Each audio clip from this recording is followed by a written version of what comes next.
the Bible. Is it hard to understand? When it comes to reading the Bible, the first thing that comes to mind is the fact that this is the Word of God.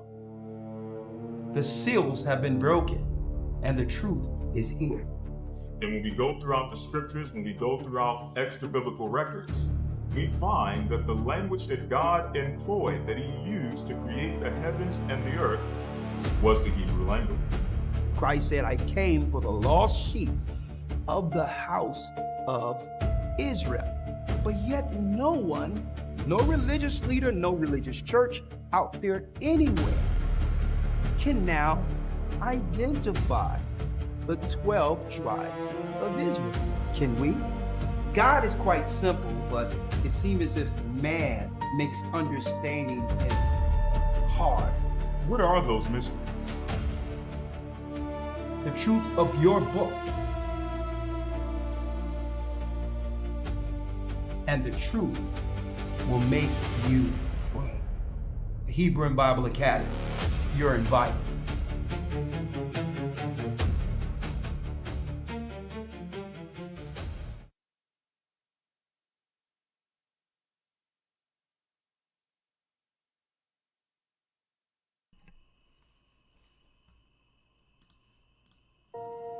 Read. Verse 5. For gold is tried in the fire, and acceptable men in the furnace of adversity. Believe in him, and he will help thee. Order thy way aright, and trust in him. Ye that fear the Lord, wait for his mercy, and go not aside lest ye fall. Go not aside lest you fall. So the baptism, folks, is just the beginning of the path. It's going through the purging, which is the completion of this first step. And once you get through that, the Most High give you your ideas of what part you have in the ministry to be a what? An effective part of Christ's body. But if you're not going through the purge like Christ did, you don't understand what it means to do the work. You don't understand the purpose unless you're purged. And now you're able to execute the gift that was given to you in real time, which produces and shows itself forth for all in the earth to see. But you must go through this transformation first. The same way in the flesh, you went through a transformation with a physical birth. Then you began to walk. Then you began to talk. Then you learned whatever purpose you would have in this earth. Well, if you're now making an agreement with Christ, he must bring you like a baby and take you through those same steps in the spirit.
Praise the Most High. Praise the Most High.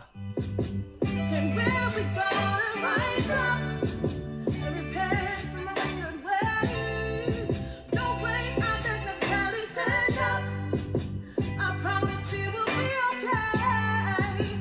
When are we gonna rise up and repent from our wicked?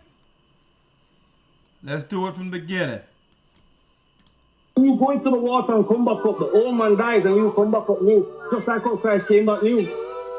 Read? That, like as Christ was raised from the dead by the glory of the Father, even so we also should walk in newness of life. And where we gonna rise up and repent from our wicked ways? Don't wait, I beg the valley, stand up. I promise we will be okay. When are we gonna rise up and repent from our wicked? Let's go. Let's go. Let's go. So much we're going to dive into today. All praises be to the Most High. Let's go. Blessings, blessings, blessings. Let's do it. Come on.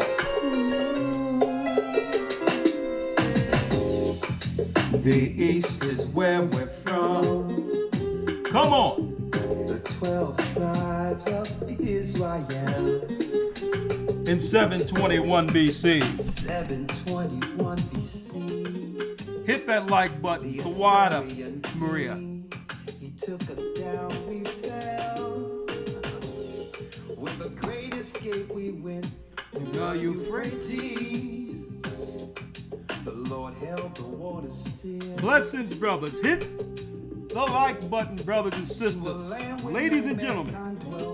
We went, the 12 tribes of Israel. That's who we be, we be. Manasseh, the Cubans, Ephraim from Puerto Rico, Naphtali from the Isles of Hawaii.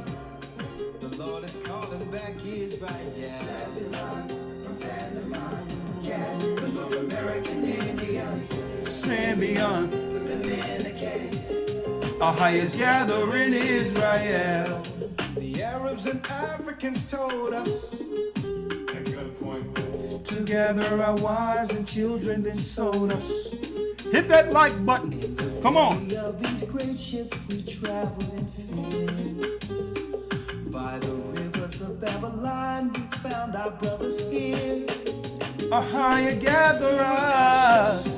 Whoa. Reuben from Australia, Issachar, the Mexicans. Issachar the Mexicans. We're the elders of the Gathering of Christ Church here with our weekly broadcast every Wednesday on The Watch. And I couldn't find a better time than this evening, Wednesday evening, to bring in Gaja. The elders are here. All praises be to the Most High. Hey, Wednesday night used to be a deep night, especially over in the UK. Dropping what? The search engine. But guess what? It's all deeper. It's a way deeper spirit in the name of Ahaya Bashim Yeshaya, where we walk on this journey. Hey, for years, there's been many things that we've encountered since the inception of this church, but the Most High have worked through the leadership as well as the brethren and sister who have endured to do what? To build a foundation and preparation for what's about to go down. Hence the reason, brothers and sisters, I had to bring in Gaja tonight. I had to bring him in tonight, and I'm going to tell you what. The man went from not believing anything at all, and I started doing some research on these radio shows, the black urban shows, and that's where Gaja came in, not believing in the Bible or God at all. What was that? It seems like it doesn't matter whether it be in the United States, the UK, or any Western world country where our people reside, they have black radio or urban radio. And it's almost the same model. The same model. You go into the radio station, everyone is talking about everything they would like outside of really what the community needs, as if it's a political, not a spiritual, a political mouthpiece of control over the black communities, whether it be in America or the UK. I seen a common thread. Another thing I seen is that they're more so established, more so towards what? Adverts and what the advertisers want, more so than what our people need. But yet they roll it out to everyone as if these radio stations is a place for unity, to unite the black community. And it was set up to do what? The exact reverse. What is that? What type of model is that? We're going to talk about that a little later. But guess what? I wanted to bring in Gaja because why? This is what's going on in the earth. And I started out with what? I started out with, hold on, make sure I got everything here. I don't want to miss anything here. I started out, brothers and sisters. Let me get it here. I started it out with, let me show you here, the baptisms. I started that out with the baptisms, showing that this is going on throughout the four corners of the earth. And I thank all the men of the Most High, the women of the Most High who have endured so that we can bring souls to the Almighty. What are we witnessing here? What are we witnessing? Okay, let me show more. Let me show more. Not just that video. I showed the video earlier, but there's some other things I wanted to show. Right? Let me pull it up here. Not just that one. Let me pull this out here, because I'm going to show y'all exactly. Here it is right here. Boom. Look at that right there. Pow. Folks, tell me the Most High isn't gathering Israel throughout the four corners of the earth.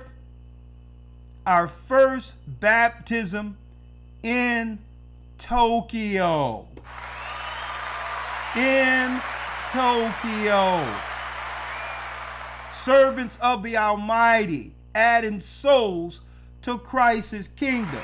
Yeah,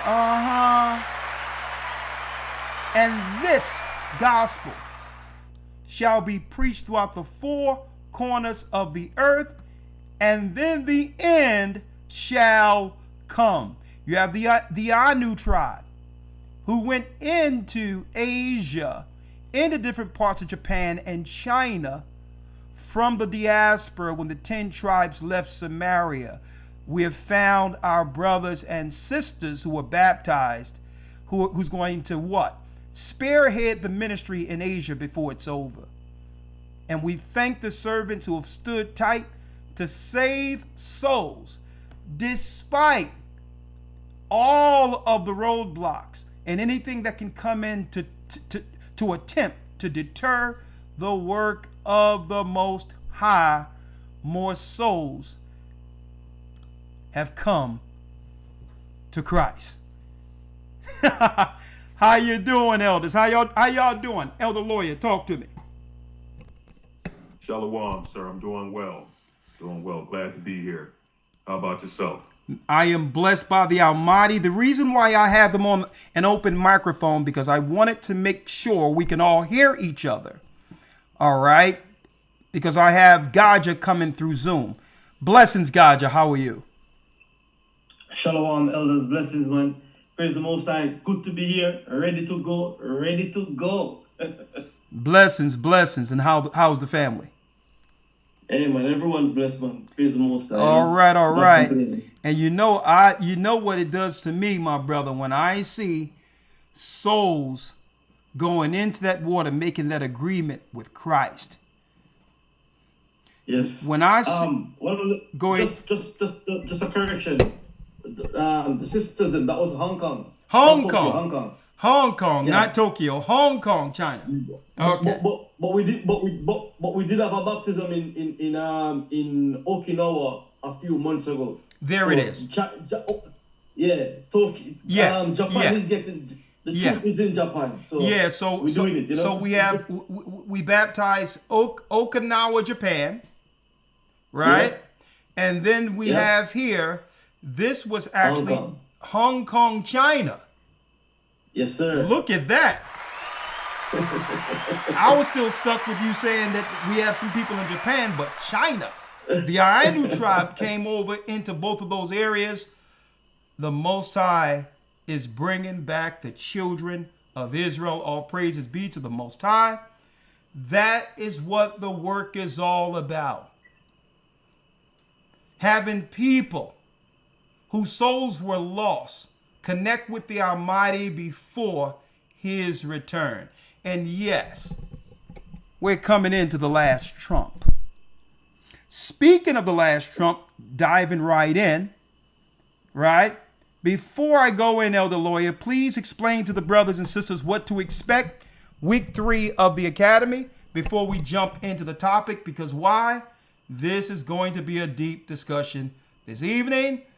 Hey, watch what we have set up for you this evening. Elder Lawyer, can you explain what our brothers and sisters can look forward to this Sunday? Yes, sir. So first and foremost, the title of discussion this coming Sunday for the Academy is The Flood to the Tower, Exposing All Gentile Religions. So we're going to get the opportunity to study from a biblical perspective the origin of the different religions that you may see from the ancient world. Also, you're going to see some correlations in the modern world. We're going to see what the testimony of Enoch has to say concerning the origin of evil, the origin of certain wicked practices that arose in the earth in the ancient world, and again, are still magnified, celebrated, and practiced in the new world. So all of that and more will be discussed in our lesson week 3, The Flood to the Tower, Exposing All Gentile Religions. If you're interested in the Hebrew and Bible Academy, go to historytimes.org. All the information you need will be there. Again, that's historytimes.org. historytimes.org to enroll. And brothers and sisters, let's jump right in. As you can see, the topic of discussion, I'm going to tell you, the Academy is off the chains.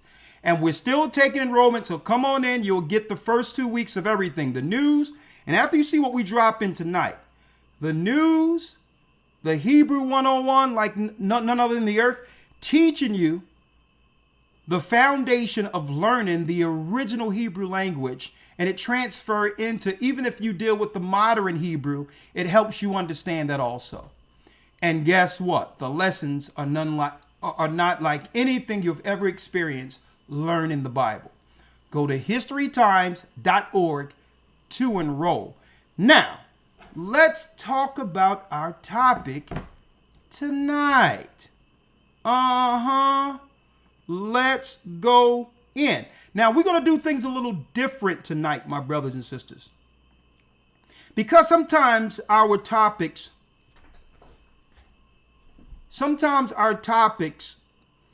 through the Holy Spirit go long, and there's so many intervals when it comes to we can have 3 or 4 topics out of one broadcast.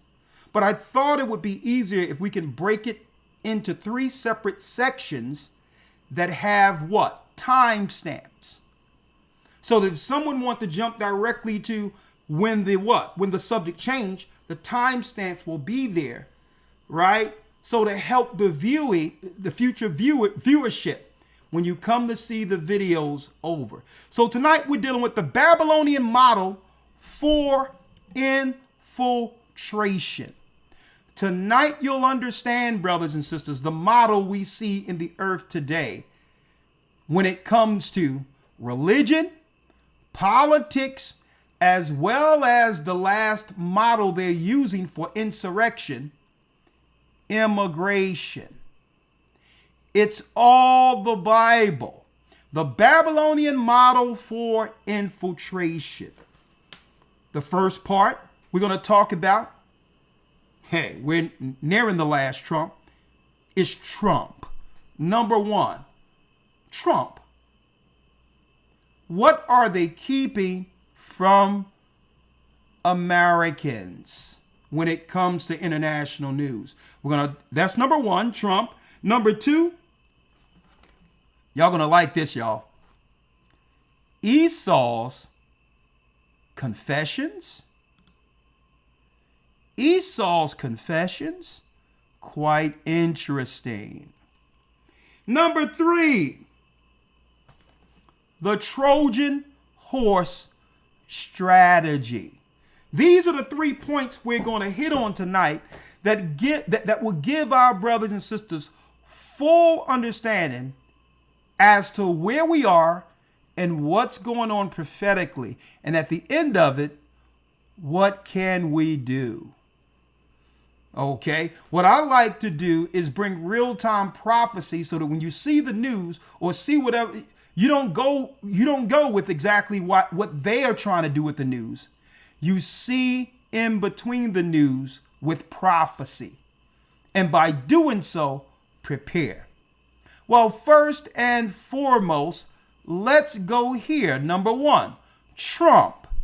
What's going on? Fair use.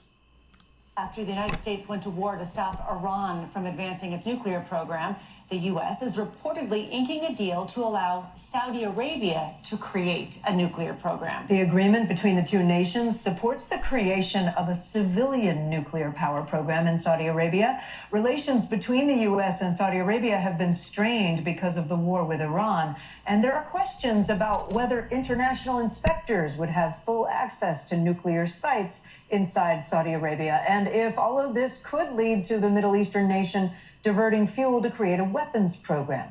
NBC News White House correspondent Monica Alba joins us now. Monica, what more can you tell us about what this deal entails and how it was reached? Well, this is an interesting one, Kate and Christine, because of course it has really important implications, but we don't have the full picture yet of what this entails from the U.S. side of things. We know, according to a senior administration official, that the Trump administration is expected to announce that it has reached this deal with Saudi Arabia at some point later today, but there are a lot of pressing questions about exactly how it would work, and it appears that American companies would be responsible for building up this new nuclear infrastructure within Saudi Arabia, but this would also have to go to Congress for approval, guys. But what's important about that is that it would be pretty difficult for lawmakers to block it. It would have to meet a pretty high veto-proof threshold in order to do that. But I think there will likely be questions, since this has been something where the leadership of Saudi Arabia has said that they would not seek to try to build a nuclear weapon necessarily with this kind of program. But they have also said that if Iran tries to, that they reserve the right to potentially do that. So all of that will need to be addressed, guys. And Monica, this is all happening at a time when Iran's nuclear program is at the heart of the current war. So why does the administration believe it's acceptable for Saudi Arabia to develop a nuclear program? Yeah, and that is the critical question here. And according to Saudi Arabia, again, they want to do this for economic purposes, for energy cost purposes, and to really approach it from that perspective. But Secretary of State Marco Rubio was asked exactly that, and he said that the U.S. would never support anything that would amount to proliferation of a potential nuclear weapon, that is the aim and the goal with respect to Iran, and would also apply to Saudi Arabia in that hypothetical sense. Christine and Kate. All right. Monica Alba, thank you so much for that. We thank you for watching, and remember, And stay updated on... Yeah. Just hold tight, young man, and learn something. All right. Y'all heard that. Elder Lawyer, did you hear that news that came out of nowhere? I did hear that news. Yes, sir. Saudi Arabia is getting the nod to build nuclear weapons as an opposition against Iran. Is this not second Esdras? Huh? Is this not the prophecies that were given to our people Folks, a little over 500 years before Christ was born, this time was seen by the prophet Ezra. So they're not telling people. Guess what, folks? They're keeping people distracted. Why are they allowing nukes in the Middle East when I thought that countries in the Middle East couldn't build nuclear missiles outside of Israel? And how is it that they're guaranteeing that Congress is going to fast track this when anything that need to get done for our people here is always filibustered or ignored altogether? So don't claim that you don't got no money or claim that you can't do things for the people of your country when out of nowhere you can approve nuclear missiles for who? For the United Emirates. That's right. And Saudi Arabia. That's right, folks. Esau and Ishmael.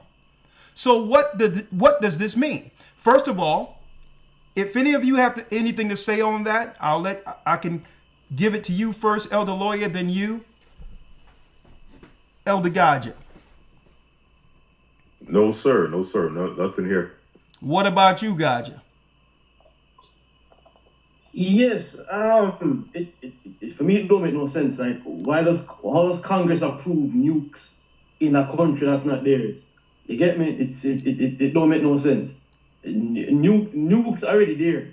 You get me? There's nothing. What we talking about here? It's foolishness.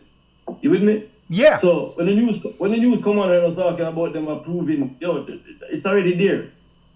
Everything that you see going on right now with that area, and I'm sure you're gonna touch on it. Yeah. Not only just prophecy it related to, right? It has really no bearing on the western side of the world and where we are in terms of it is like one of the biggest Hollywood flicks going on right now. No, let me just digress real quick. Go ahead. The western side of the world, from Venezuela all the way up to the United Kingdom, right? Go ahead.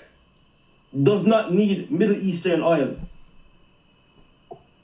They don't need it. Trump has Venezuela, the Black Sea in England has oil, Canada has oil, America got oil reserve. There's no need for that. So with the crap going on in the Strait of Hormuz, and when they're saying, the oil price have to go up now, man. It has nothing to do with it. This is a direct strategy. I believe, right?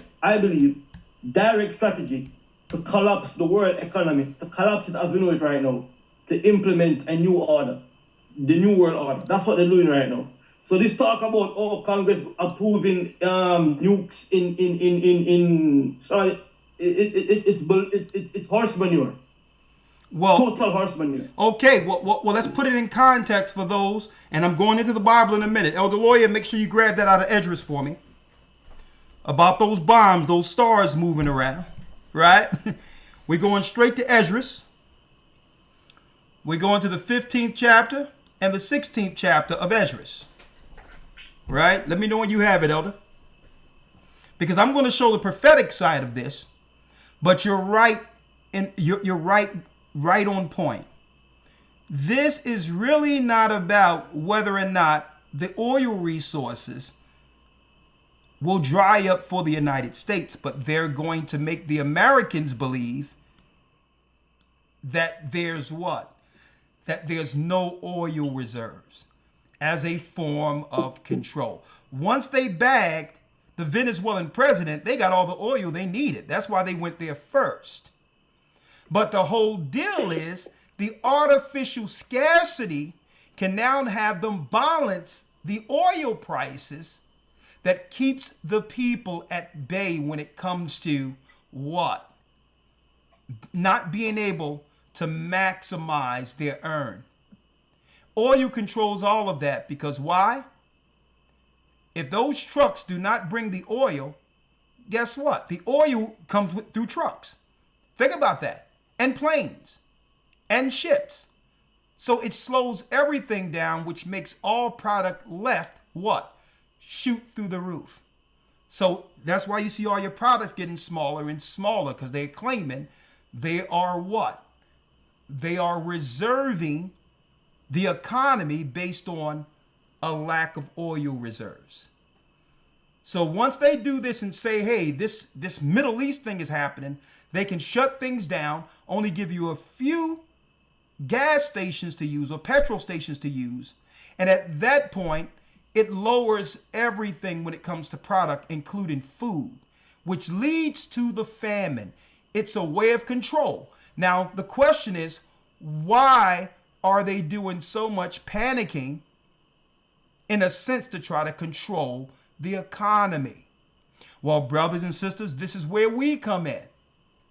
God's people has awakened. And they have no control over the Most High communicating with his people. You see the baptisms. So they're going to try to use austerity and warfare and all of that as a tool to keep us under subjection and eventually to beg Pharaoh to feed us. That we're willing to stay subjugated under their gods if they will preserve our lives alive. It's because of the awakening, folks, all of this is going down. We no longer believe or trust them, and I'm going to show you why in a moment with Esau's confessions. They have run out of tricks. And what have I said for years, brothers? Even elders, I say this for years. Folks, let me tell you, if they could have destroyed us hand to hand, physically, they would have done it already. But all the other tactics we've fallen for, which actually allow them to get rid of us without us actually recognizing it's them. The invisible man. Eugenics, feminism, I'm going to go into that, Marxism, all these different systems to destroy the family, abortion, all of these things were tactics where if they could get stuff shot in our bloodstreams, then there would be no need to engage us face to face. And it was effective as long as we believed them. As long as we believed them, all of their behind the curtain tactics were effective. But now we don't trust them. We don't trust them. It seemed like everything we do in believing in these people, the worse the outcomes are for us. We don't believe they're pastors. We don't believe they're preachers. We don't believe their theology. We don't believe their Islam. We don't believe their political system. So now they go into the last resort. Okay? And in Israel, the state of Israel, they call it the Samson option.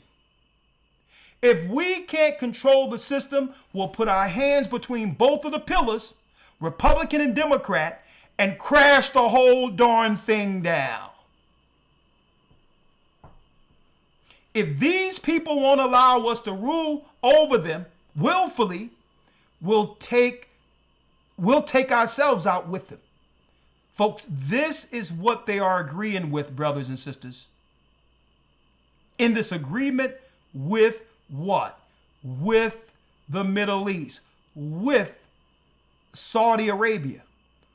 Because it's insane to say you want to stop Iran from making a missile, and now you're going to give Saudi Arabia more missiles? I need y'all to think. So I need y'all to critically think what's going on, because everything going on there comes back here. It comes back here eventually. Elder Lawyer, I need you to grab that for me real quick. Chapter and verse, if you will. Prophecy now. And by the way, what did I tell y'all? Didn't I tell y'all to get from in that area? But until I told you to get from out of those areas until it was time. I traveled all around the earth, set up the ministries all over the earth. And in that, guess what? You're going to always have people who tag on to us not truly believing the gospel or understanding the mission because they weren't called from the beginning to understand it. So they'll tag along through tenure to get some level of credibility to try to pull people who believe what we teach into their folly. And I'm going to say that because without us, there is no traction. And I'm saying this, brothers and sisters, that's what you all have to take heed to.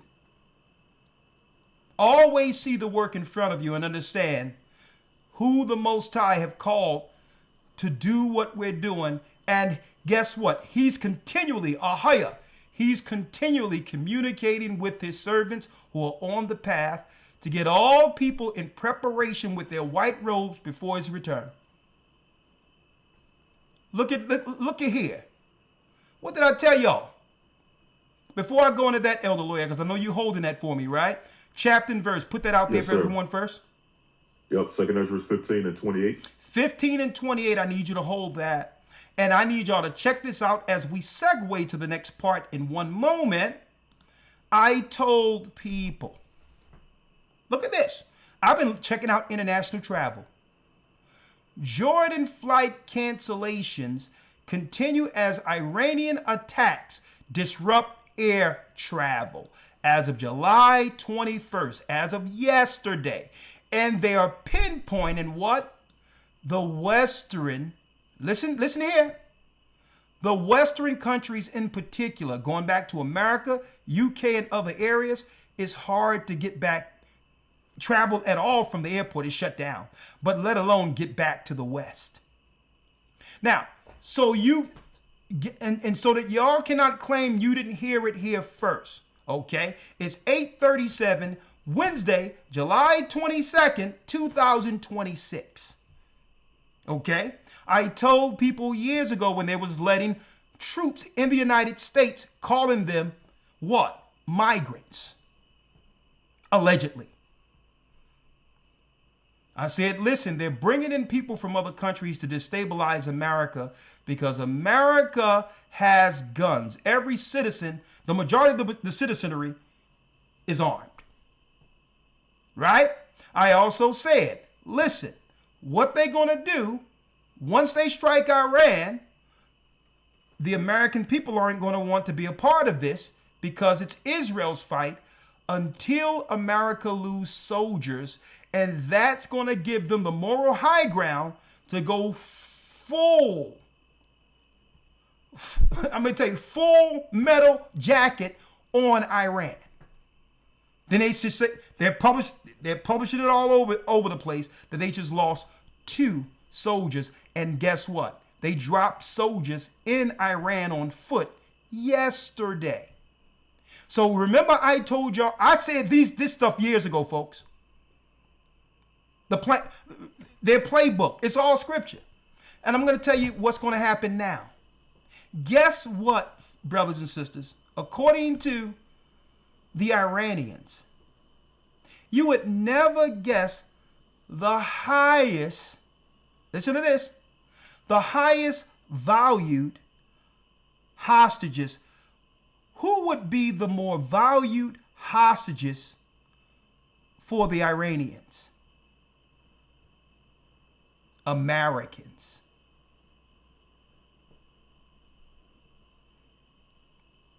This stuff is getting real, folks. And guess what? When they start snatching people who didn't listen and all that, because they have the passports when you go through, and guess what? When you give your passport to anyone, wherever you live overseas, it's automatically given to the police. So they know where all the Americans are who are in particular areas in, that's right, the Arab countries. And these people become high collateral during a time of war.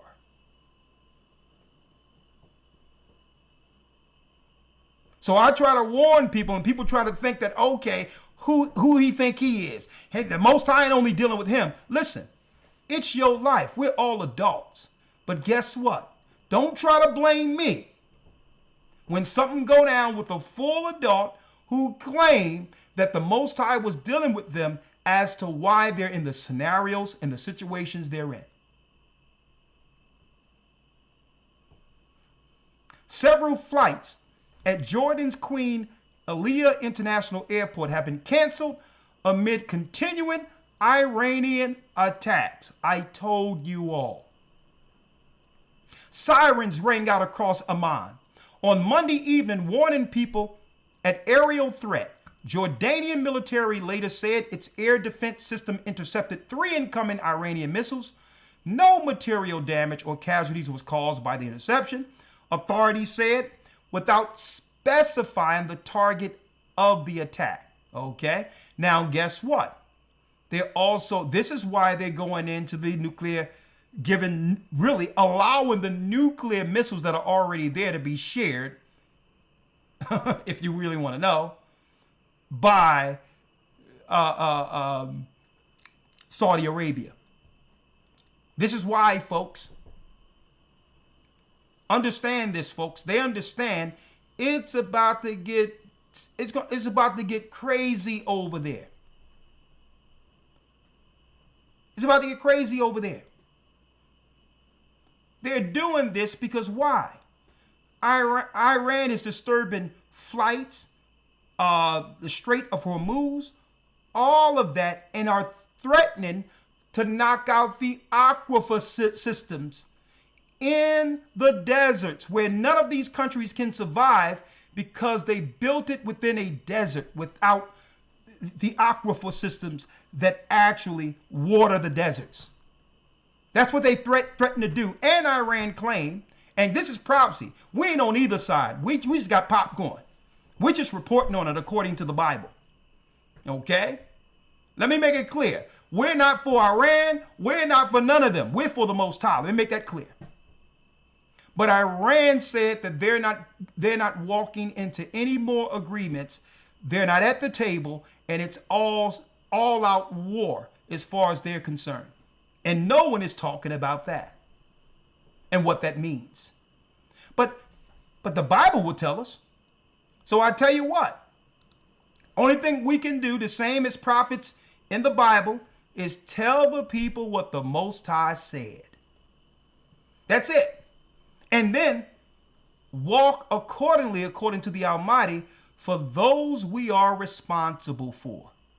But the world out there who have heard the truth cannot say they didn't hear what the Most High proclaimed out of the Bible. For years, America is talking about the Great Bear Russia. Even Israelites, they were only talking about Russia, missiles and all that. I'm like, listen, Russia is Esau.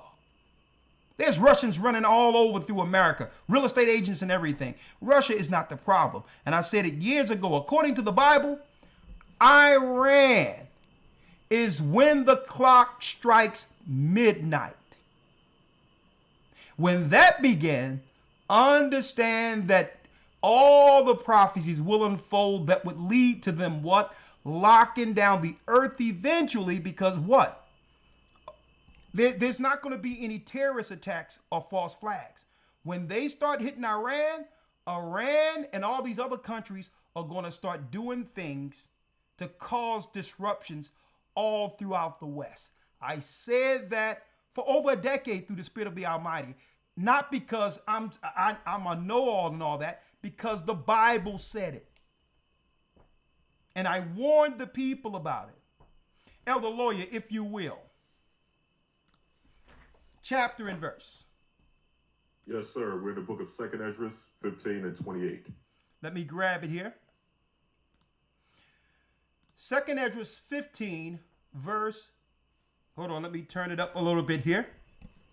2 Ezra 15, verse 28. And again, all praises to the Most High, Ahia, in the name of Yeshua, for giving us insight, discernment, and a spirit to serve him until Christ returns. We thank the Most High for giving us breath and strength and insight in such troubled times. Brothers and sisters, knowing what's going on is half the battle. Let's read it, Elder. Yes, sir. The book of 2 Ezra 15 and 28. Behold, an horrible vision, and the appearance thereof from the east, where the nations of the dragons of Arabia shall come out with many chariots. With many chariots. That's Saudi Arabia. That's Saudi Arabia, folks, with many chariots. So what is Ezra seeing? He's seeing flying machines at a time planes didn't exist. Moving chariots in the air. Moving chariots in the air. Read. When the nations of the dragons of Arabia shall come out with many chariots, and the multitude of them shall be carried as the wind upon earth. Read. That all they which hear them may fear and tremble. Read. Also the Carmanians raging in wrath shall go forth as the wild boars of the wood, and with great power shall they come and join the battle with them. Hold up. Let me show people something here. Who shall come? Read. It says, I'm going to start from 29. When the nations of the dragons of Arabia shall come out with many chariots, and the multitude of them shall be carried as the wind upon earth, that all they which hear may fear and tremble. Also the Carmanians. Also the who? Also the Carmanians. Also the Carmanians. You heard it here. Listen to it again. Out of the Apocrypha, July 22nd, 2026, the word of the Most High, the word of God. Boom. Who are the Carmanians? The Persians. The Persians. Who are the Persians? Iranic empires. Iran, folks. We're living real time what the Most High showed Ezra some almost 2,500 years ago, if you want to round it off. What are you talking about Russia? Russia is Esau. Russia play on either side just based on sustaining their economy. But at the end of the day, Russia is going to stick with Esau. Okay? That ain't who you have to worry about. You have to worry about Iran according to prophecy. So what will happen with the Carmanians? Read. Also the Carmanians, raging in wrath, shall go forth as the wild boars of the wood, and with great power shall they come and join battle with them, and shall waste a portion of the land of the Assyrians. And shall waste a portion of the land of the Assyrians. This is what you're seeing now with the bombing of different parts of Israel. The same territory in the Middle East is what they're hitting now. Right? 31. And then shall the dragons have the upper hand. Thank you, Tam. Thank you, Tam. Bless you. And then shall the dragons have the upper hand, resembling their nature. And you know what their nature is? Their nature is a wild man. Speak of the spirit of Ishmael. Remembering their natures. Because don't forget, Ishmael is not going to sit back either. That's why they're in cahoots with Esau over there to get a nuclear missile. To protect what? Their society. Because their water systems are getting threatened right now. And no one is talking about this, brothers and sisters, on Western American television.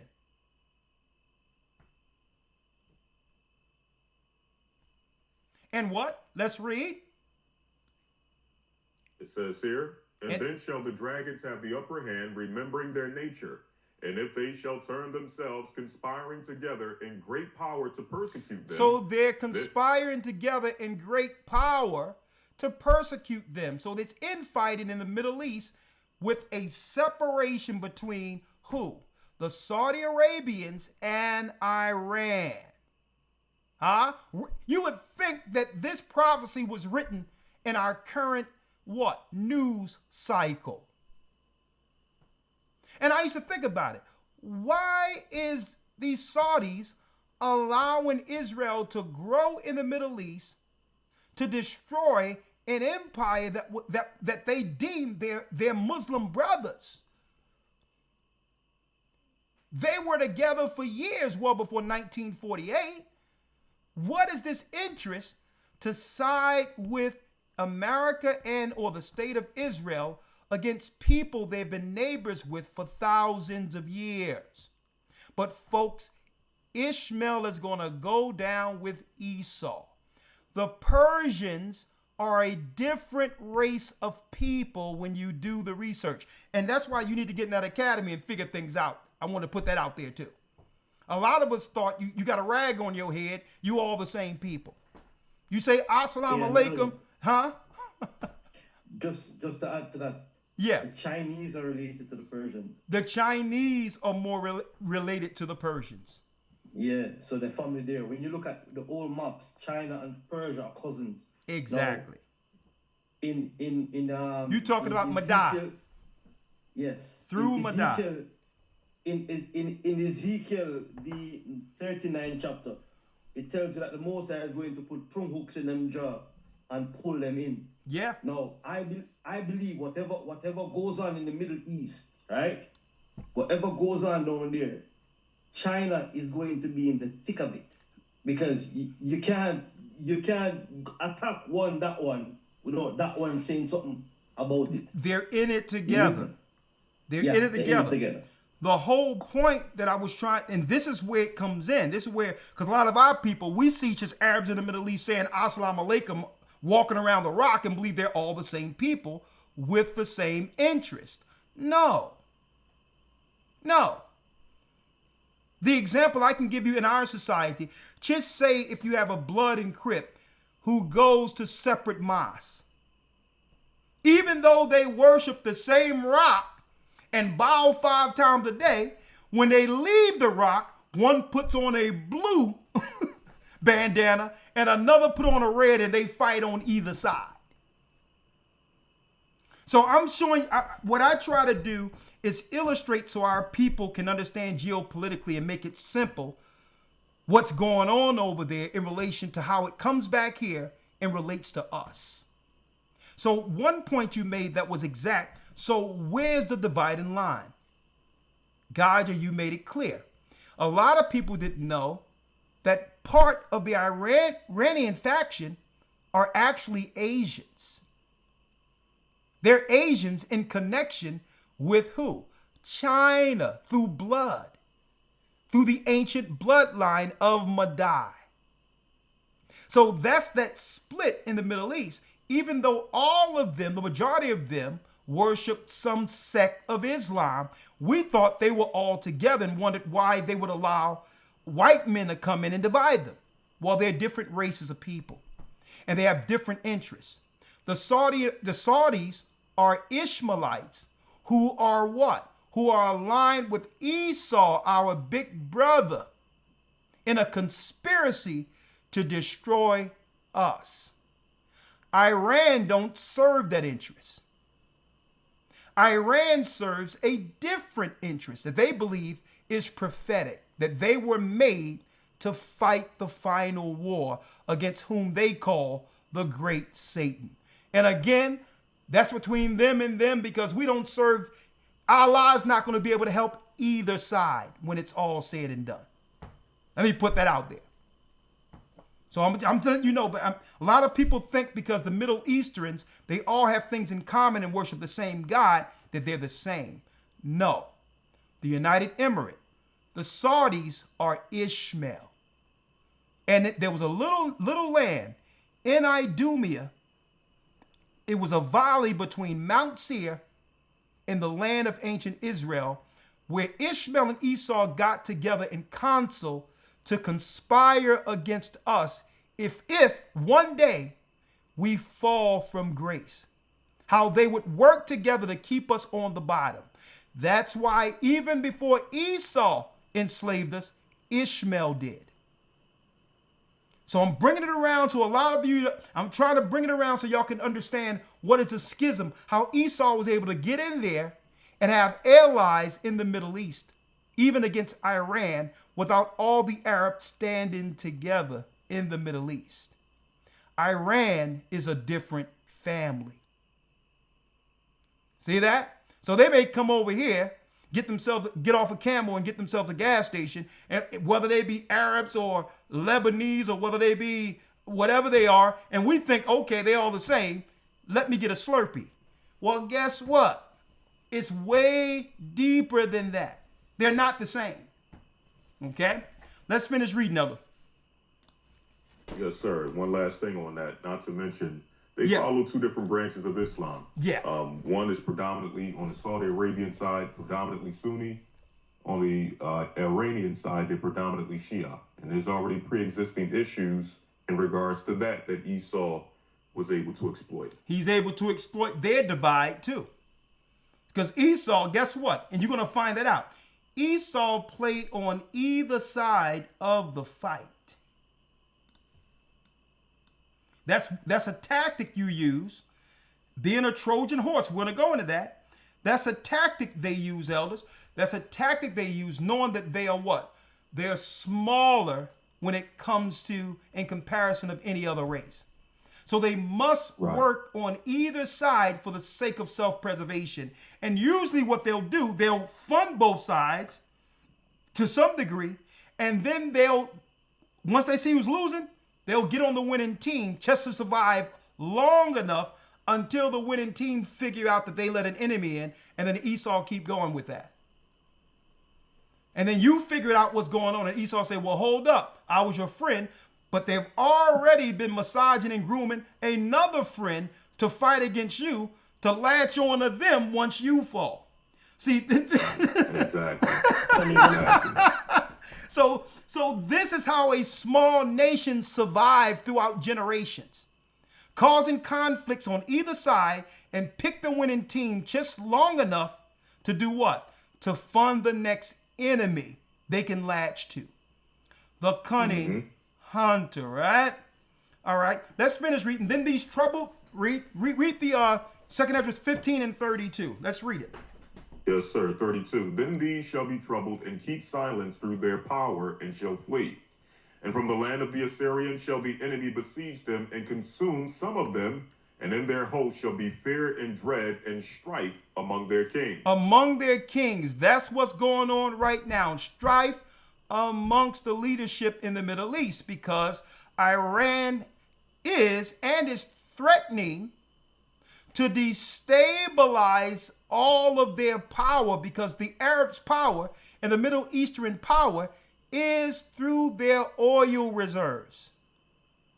If they don't have this, they're nothing. Trump have already secured his interest by taking Venezuela and saying, pump, baby, pump. So he don't care, because this is now moving Esau above Ishmael in the Middle East if there's a conflict, where you must depend on any reserve Esau have left.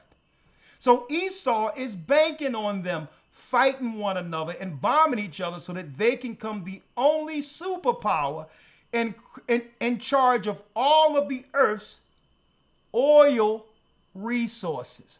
But then there's a little sneaky guy running around, right? Watch out.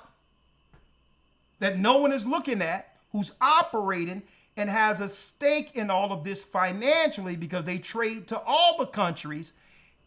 And who is Magog? China, who went into Africa prematurely in preparation to sustain China, knowing that there will be some destabilizations in the Middle East. Right? So then what happens?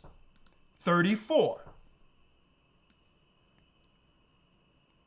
Elder Lawyer, your mic went out.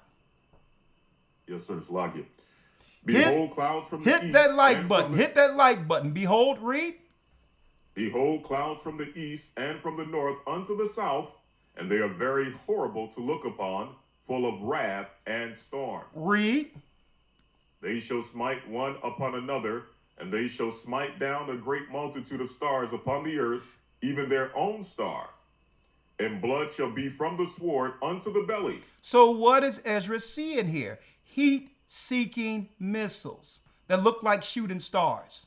What we witness when what? When Iran shoot a missile and then what? The opposition intercepts them. Behold the clouds from the east, from the north unto the south, and they are very horrible to look upon, full of wrath and storm. They smite one upon another, and they shall smite down a great multitude of stars upon the earth. He's seeing missiles that looks like stars according to how they are viewing this in ancient times. Even their own star, even their own missile, which means eventually they're going to cut loose their missiles against one another, including Saudi Arabia. Read. And the dung of men unto the camel's hoof.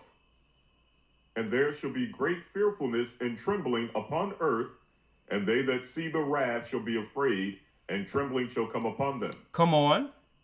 And then shall there come great storms from the south and from the north, and another part from the west, and strong winds shall arise from the east, and shall open it, and the clouds which he raised up in wrath, and the stars stirred to cause fear toward the east and west wind shall be destroyed. 40.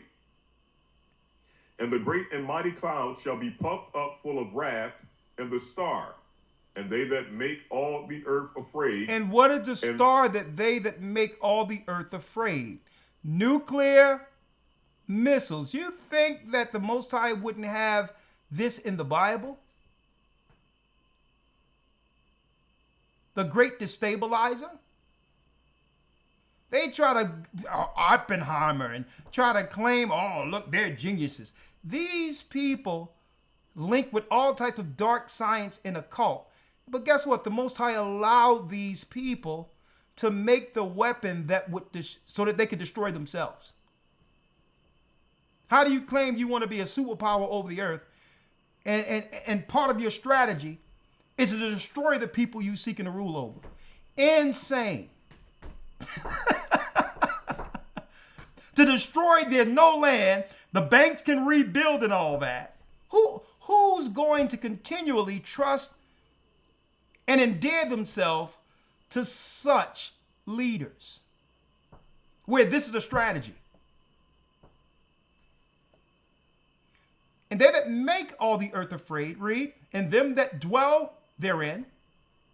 And they shall pour out over every high and eminent place and horrible star. Every high and eminent place a horrible star. So think of all what? Think of all of the tourist areas, the tourist attractions in the Western world that most people go to. Whether it be in France, whether it be in England, whether it be in the United States, whether it be on the East Coast, West Coast. These are the places that's going to be targeted. Because it says, and they shall pour out of every high and eminent place an horrible star. Read, the horrible star is the nuclear missiles hitting major cities, which will now justify what? A rollout of military throughout the earth to put all people under every government, that's right, under one power. It goes back to the Vatican. Fire, read. Fire and hail and flying swords and many waters, that all fields may be full, and all rivers with the abundance of great waters. Read. And they shall break down the cities and walls, mountains and hills, trees of the wood, and the grass of the meadows, and their corn. And what happens next? And they shall go steadfastly unto Babylon, and make her afraid. And once the war percolate and spill over the top in the Middle East, it comes back to America. This is why Esau moved this war under Trump, so that now America can be the blame for the greatest atrocities of the earth since the earth's inception. This war will turn all of the world, not just the 10 horns, against America. You think Trump, that's why they got Trump looking like the bad guy, the bad guy, the bad guy. But Trump is just a face for the order. If it wasn't him, it would be someone else. Because Congress on either side of the aisles and all the senators and all of that, they had to pledge to AIPAC. So eventually, the war comes back to what? America. And guess what? The world going to believe it was justified. Right? This is what the Most High says. This is the Bible. We're living the end of that prophecy. The only part we don't have right now is the missiles coming back here. But now we've seen through this. Remember this, July 22nd, Wednesday night on The Watch. You heard this.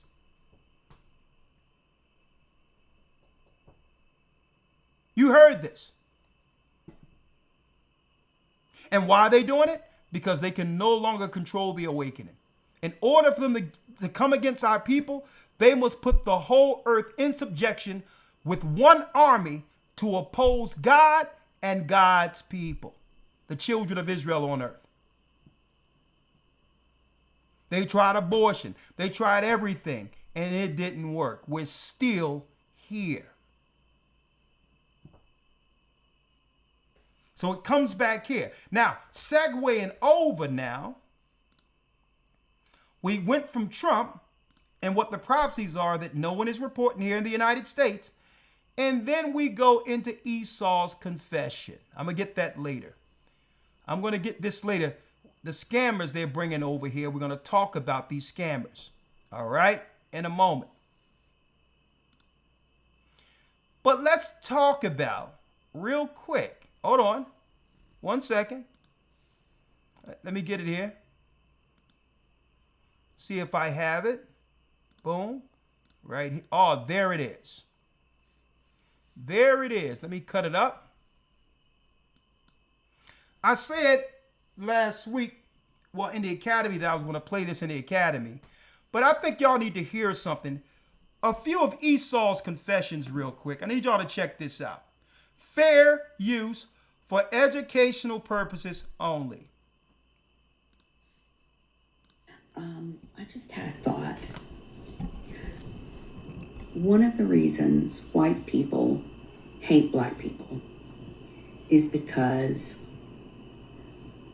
we cannot tolerate black joy. We cannot tolerate black intelligence. We cannot tolerate black beauty. We cannot tolerate black confidence. We cannot tolerate black camaraderie. We cannot tolerate anything that frees a black person. There's a level of racism that I think hits differently for black people than it does for Asian people or Hispanic people or Middle Eastern people or Native Americans even. Each one of those things that people think regarding other races are different with black people, I think. Because again, we don't like black people to be educated. We don't like them to be successful. We don't want black judges. We don't want anything for black people that doesn't directly affect and entertain us. So we can have a black nanny. We can have a black house cleaner. We can have a black teacher. We can have a black coach. We can have black players. but only for the specific things that we feel comfortable with. I think about all those sweet children that have been killed, murdered, when they go out with their white friends. And I think that as much as the trauma of slavery comes down through the DNA, I think also the cruelty of slavery, the desire to hurt, the desire to steal and kill and humiliate and torment and disappear Black people is what comes down through the DNA. I think when you do something like that for long enough and you pass it down for the many years that slavery and enslaved people were in chains,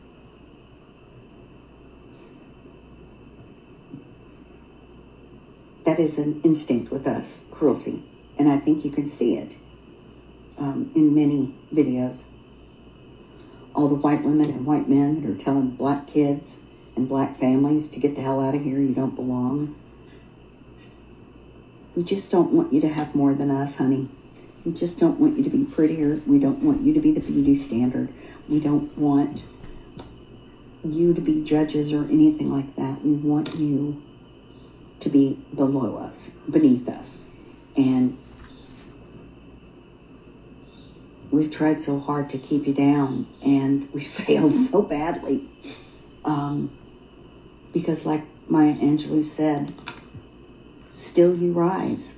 We may hate you, we may beat you, we may do those things, and it makes us crazy that you keep coming back and getting better. We can't stand it. I don't know why that is. I think I heard somebody say that white people are the ones that have the ancestors that were closely related to the apes. And I believe that. We are so similar to Cro-Magnon man, Neanderthals. We're fucking pale monsters. Fair use. I really hate being white sometimes. I'm super ashamed. I think things like, sorry, I don't get good sleep right now.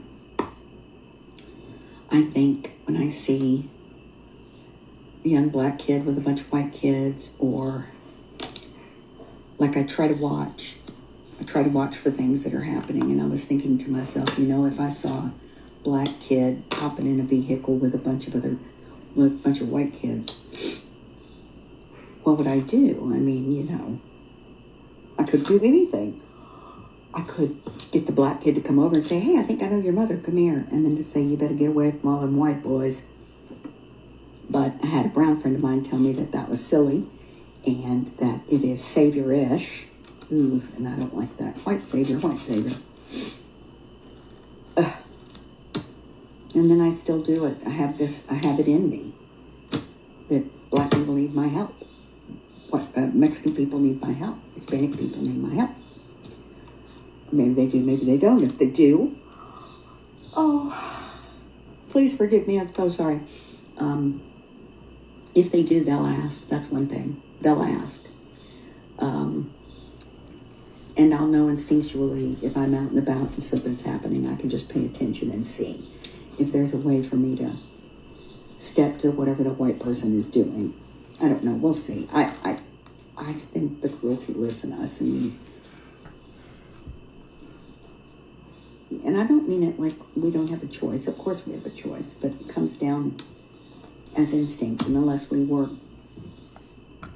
desperately, unless we work very, very, very, very hard for very, very, very many years, we will never be rid of it. We'll never be rid of it anyway, but anyway, that's my thought, for whatever it's worth. Now, here's your white liberal, brothers and sisters. Here's your white liberal. This is the woman that attaches herself to all the systems to work behind the scenes in destroying our people. What are we witnessing here? And you can let me tell you, and we have to start listening to what these people are saying and not dismiss what's in their hearts. Not all. This woman, there was never, I'm gonna tell you, there was not one parent and teacher conference this woman have missed. Even when her children weren't in school, folks. So we have a case study here, folks. You notice how she has studied us? That's number one. You know how she said that we cannot stand the fact that you are the beauty standard. So it's in their position to use psychology to make our sisters believe that they're the beauty standards. See how it works? That's how it works. And guess what? What we're looking at, in all due respect, I don't know this woman, but hey, she could have been the homecoming queen who aged out, who got all the attention in school by the jocks and all this, and college and all of this, and had all the attention, and she see herself in comparison to our sisters. And what do? Well, they can't beat you no other way but through what? Psychology. They'll get into your systems and teach you how to self-destruct so that they can feel better about themselves. This is a serious pathology here. So y'all can try to play off that this is just a one-off. Nah, these are the people who are in the Democrat Party, who set up the political systems, who are behind all of the social programs when it comes for abuse women that help make you think that they're your friend. They're the people at the family courts operating to turn you against your only people, your man in your prime, so that you can be miserable like her with nobody by the time you're 40 or 50. Okay? So you know she don't got nothing to do all day but find out how she can execute some level of Marxism or socialism to destroy black people. Because obviously, we're on their minds. Now, we're going to play it back in a minute. I'm going to see what the elders have to say. But folks, stop downplaying this and think it's a one-off, folks. And understand this is the mentality that's behind the systems that control our community. This is what we integrated into. The good-to-do Edomites would have never integrated with us. They gave us their what? You got it. They gave us their rejects. Straight out. They gave us the people that they don't even trust amongst themselves. That's what we were integrated into. Oh, you want to? You want to hang out with white people? Okay, I got some for you. Let's go to these witch covens. Let's go to these occult centers of MK Ultra, and guess what? We can give all the white you want, and they'll be over all of your systems. And guess what? Your children will become their sacrifice. No wonder, and I just found this out. Who received the first Margaret Sanger Civil Rights Award? Margaret Sanger. Who received the Margaret Sanger? And you know, she was a straight demoness. She so happened to be Jewish, but she was also a eugenicist, a Satanist. Who received the Margaret Sanger Awards?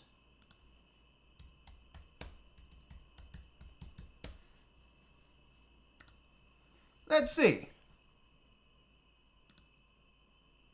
Look at this here. Isn't this interesting? And these are the people like that woman who would have the same mindset, let's kill off those weeds, as Margaret Sanger. Hillary Rodham Clinton, the Clintons. The crime bill that would separate our people with the Clintons in the White House. Nancy Pelosi, Jane Fonda, all these liberal feminists, right? Look at here. Reverend Martin Luther King Jr. received the Margaret Sanger Award. Indirectly, because I don't think he agreed with her ideology, but they wanted to give him the reward because this civil rights would allow the Trojan horses to come in to destroy our people from the inside. He realized this and changed course, but by the time he changed course, it was too late. They wanted to get rid of him before he would warn us of the integration.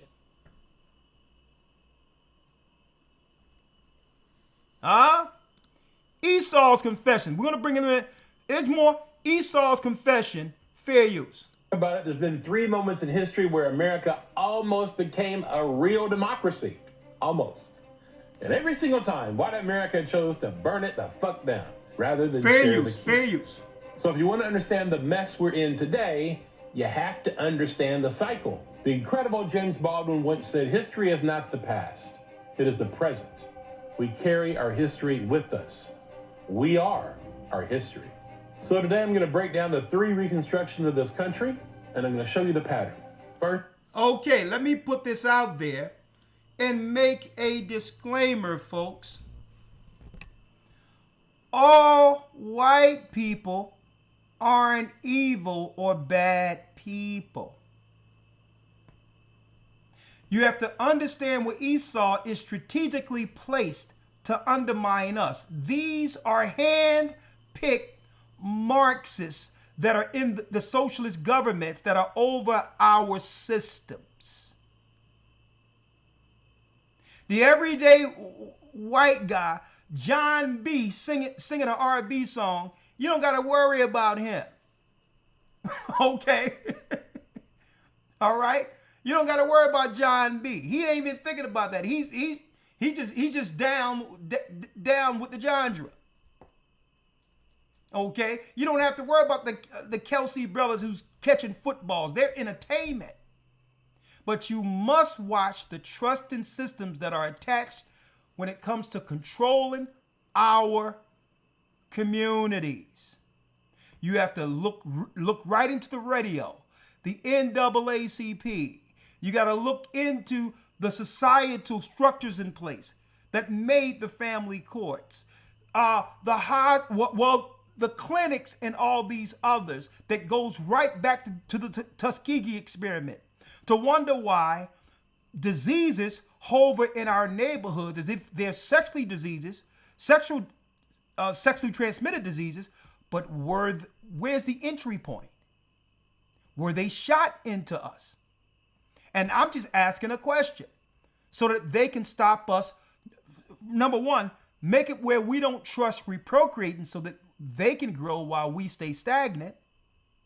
And if we fear we're going to get anything, then guess what? Lower birth rates. And how do we know that this stuff can be shot into people? Well, in the Vietnam War, it was used by as they claim, the Vietnamese women were shot with, I'm talking about the ladies of the night, were shot with syphilis so that they can weaken, that's right, so that they can weaken the soldiers they slept with and give them the disease. So the sexually transmitted disease didn't come through just sexually transmission. It was them being shot with syphilis in their bloodstream, then transmitting it. That's right. Through intercourse. So how many of us are spreading things based on us trusting the system, believing some of the stuff they're claiming is truly that stuff?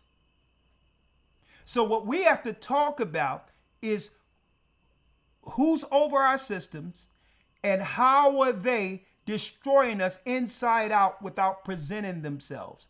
These are the Edomites, like the white woman that we just seen, who must get exposed, not to trust them. And what they do is they plaster all of these abuse women adverts all over the highway. If you abuse, call this number and call this number. And you think it's somebody for your turn. But what they're looking for is a compromised emotional target. And it's not to say that these programs don't help people. They do help people. But it also gives them what? Candidates they can target to be utilized against their own people, and or if the woman is getting abused, the first thing they start looking at is how many children they have, because this is how CPS come in. You think you going there to stop a man from abusing you, and a man should never hit a woman, but they're looking at how many children they can take out of your home under certain circumstances. So when we talk about white people, we're talking about those who have control over systems. Those who can be in the school apparatus, public schools, and intentionally promote stupidity through curricula so that your children don't learn because they hate educated black people. So they'll get in that sector to make sure your sons and daughters can't read. You see how that works? So to walk around with an axe to grind against every white person you see is utterly ridiculous, because they don't trust white people who like us or who are around us. Okay? Let me make it clear. Right? So all white people aren't that way, but guess what? The Bible says that man of sin shall be revealed, and it's our position to warn our people concerning this. So, if you really think about it, there's been 3 moments in history where America almost became a real democracy. Almost. And every single time, white America chose to burn it the fuck down. Fair rather use. than share the keys. This is the Bible program. So if you now. want to understand the mess we're in today, you have to understand the cycle. The incredible James Baldwin once said, history is not the past. It is the present. We carry our history with us. We are our history. So today I'm going to break down the 3 reconstructions of this country, and I'm going to show you the pattern. First, the hope, then the white lash, or the pillage, what I call it, and then all the white propaganda and the Christian tools used to keep it going. Because once you see the pattern, you can't unsee the truth. Fair use. Historically, the first Reconstruction started in 1865 through 1890s. Following the Civil War, the springtime of liberty arrived. The 13th, 14th, and 15th Amendments made black American citizens and voters. Over 2,000 black men held public office for the first time, proven leaders. Literacy rates jumped from 0 to 50% in just 1 generation. Then came the white lash, or what I call the pillage. 4,743 documented lynchings, public murders used as spectacles. When black people built wealth, the system burned it down. Tulsa in 1921, Rosewood in 1923, Wilmington in 1898, Elaine in 1919. Over 30 major black cities and districts incinerated. We white people even flooded entire towns to hide the evidence of black success.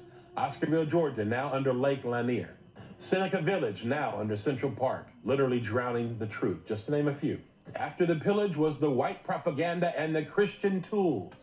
White narcissism created the lost cause propaganda, claiming the war wasn't about slavery, but about honor. Us white people used the black menace stereotype to argue black folks were unfit for freedom. We used white Christianity as the tool. Pulpits preached that racial hierarchy was ordained by God, making the lynch mob believe they were doing holy work. This is white America. Then it was time for the second Reconstruction, the Civil Rights, 1954 through the 1980s.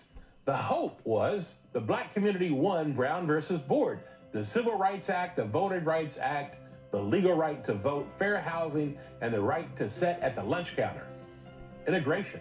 Of course, in this second Reconstruction came the white lash, what I call the pillage. The response was a national strategy of economic theft. Integration was a one-way street of theft. We fired thousands of black educators to decapitate black leadership. The federal government's HOLC drew red lines around black neighborhoods, marking them as hazardous. Y'all see this? So, you know, if you really think about it, there's been 3 moments in history where America almost became a real democracy. Almost. Now, this is an Edomite, he appeared to be, that isn't on the side of destroying our people. But guess what? He just rolled off a lot of history we've been talking about for years. If no one interfere in our affairs as a people, we excel above all. No matter what they tried to do against Judah here in America, they feared that we would become the model to free our people spiritually throughout the earth and make a conscious change. They left us alone. Okay? They wouldn't put us on a long walk. We went into Tulsa, Oklahoma, and say the Trail of Tears. Gad and Judah together. Seminole. And every time they left us alone, we thrived. We thrived. And now we at the very end with the knowledge that now we are Israelites. Like that woman say, it's just that no matter what we do to you people, she started laughing. Y'all just rise. And it's important, brothers and sisters, that regardless of what these people think, because they're really all up in our set. Understand, brothers and sisters, your value to this world, given to this world through the Almighty. And value that. The world intentionally make us believe that we're underlings and we should be subservient to all nations. That they have indoctrinated us psychologically, folks, straight psyops and psychological warfare to have us feel less than who we are. When they even tell you, just without the Bible alone, they know that we are the chosen people of God. They've tried everything and we still rise. So now they're at the last leg of their warfare. What is that warfare? Let's talk about their Trojan horse. And guess what? Before I talk about their Trojan horse, let me see if any of the elders here have anything to say on the two. And I thank them for being candid. Even the woman. Don't get upset about it, folks. You know, Esau will sit there and hear the most heinous things other people say about them, some of them without feeling any type of way. Because what they need to know is how you think in order to find a way to circumvent and or destroy you, which means any information they are examining can be beneficial. It's data. So a lot of our people, when we hear people say stuff like that, we have to take our emotions out of it, which is hard for God's people, and study the pathology, study the data to understand what we're up against. Who's teaching our children? Who have access in our community to those who can harm us? Take your emotions out. That's how we thrived under segregation, folks. This is how Judah survived. We knew who they were, and they knew who we were. This is how we survived many generations being the minority in the United States. We didn't sleep on them because we understood their intent, regardless of their belief systems. They had one Christianity. We made a New Jack Christianity because guess what? Even though it don't make no sense what we made, but it wasn't going to be what they were doing. If Jesus was going to be up in the room, we was going to be praising him with shout. They came up in the church and say, hold up, we didn't set this up.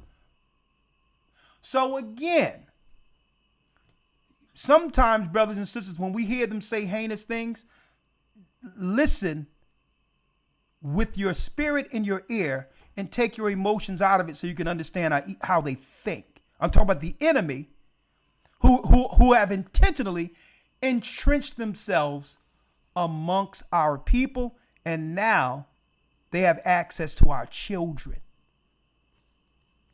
Folks, I'm going to drop this and then I'm going to let y'all speak real quick. You think the thing, daycare centers, folks, do you think that was a plan to affect other races of people? Anything they roll out, folks, affects the bottom the worst, and they know it. They rolled out, folks, daycare centers so that they can separate the children at the most impressionable time of a child's development. Rich people and people who can afford it would dare allow strangers to be raising their children during the bonding time that they're supposed to have with their mothers.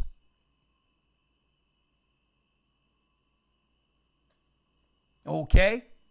Because the children don't know better. Really what you're doing is you're co-parenting, and someone else can indoctrinate your child contrary to the beliefs in your home is why they set it up. And while they have us doing it and have no time with our children to develop them, white people, they go and they'll bring in nannies from overseas. See? And that nanny is going to teach their child what they believe and understand. And guess what? They're teaching their children that you ought to be served by black people, starting with your nanny. See the difference? So that's how you build a boss. You don't wait until they're in school.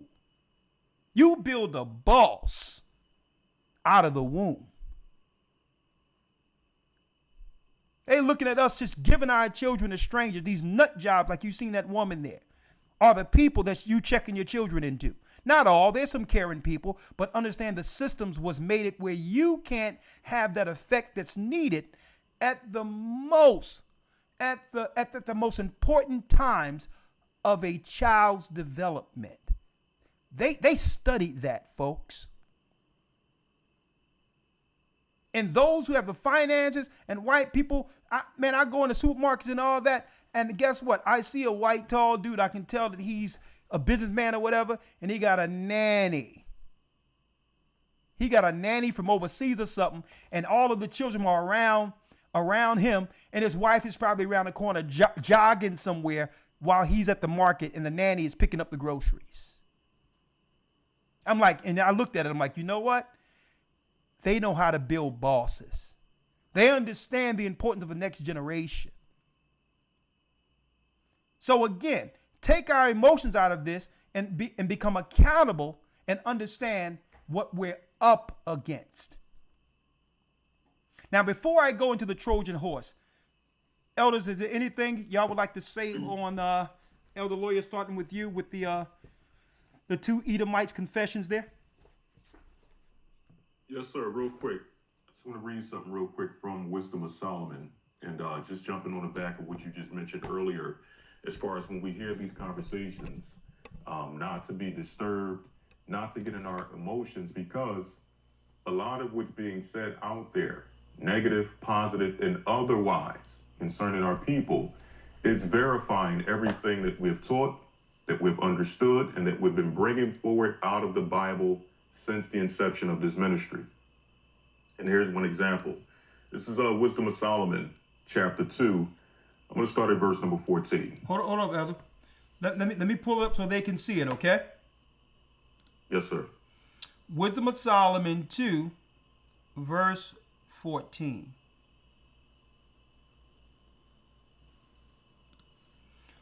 Let's read it. Wisdom of Solomon 2 and 14 starts off by stating, he was made to reprove our thoughts. So first and foremost, for example, many of these people have been convinced in their minds. They have deluded themselves to believe that somehow we're inferior and that they are superior. But according to the Bible, it states that we were made to what? Reprove their thoughts. We were made to correct that thinking process, that thought process.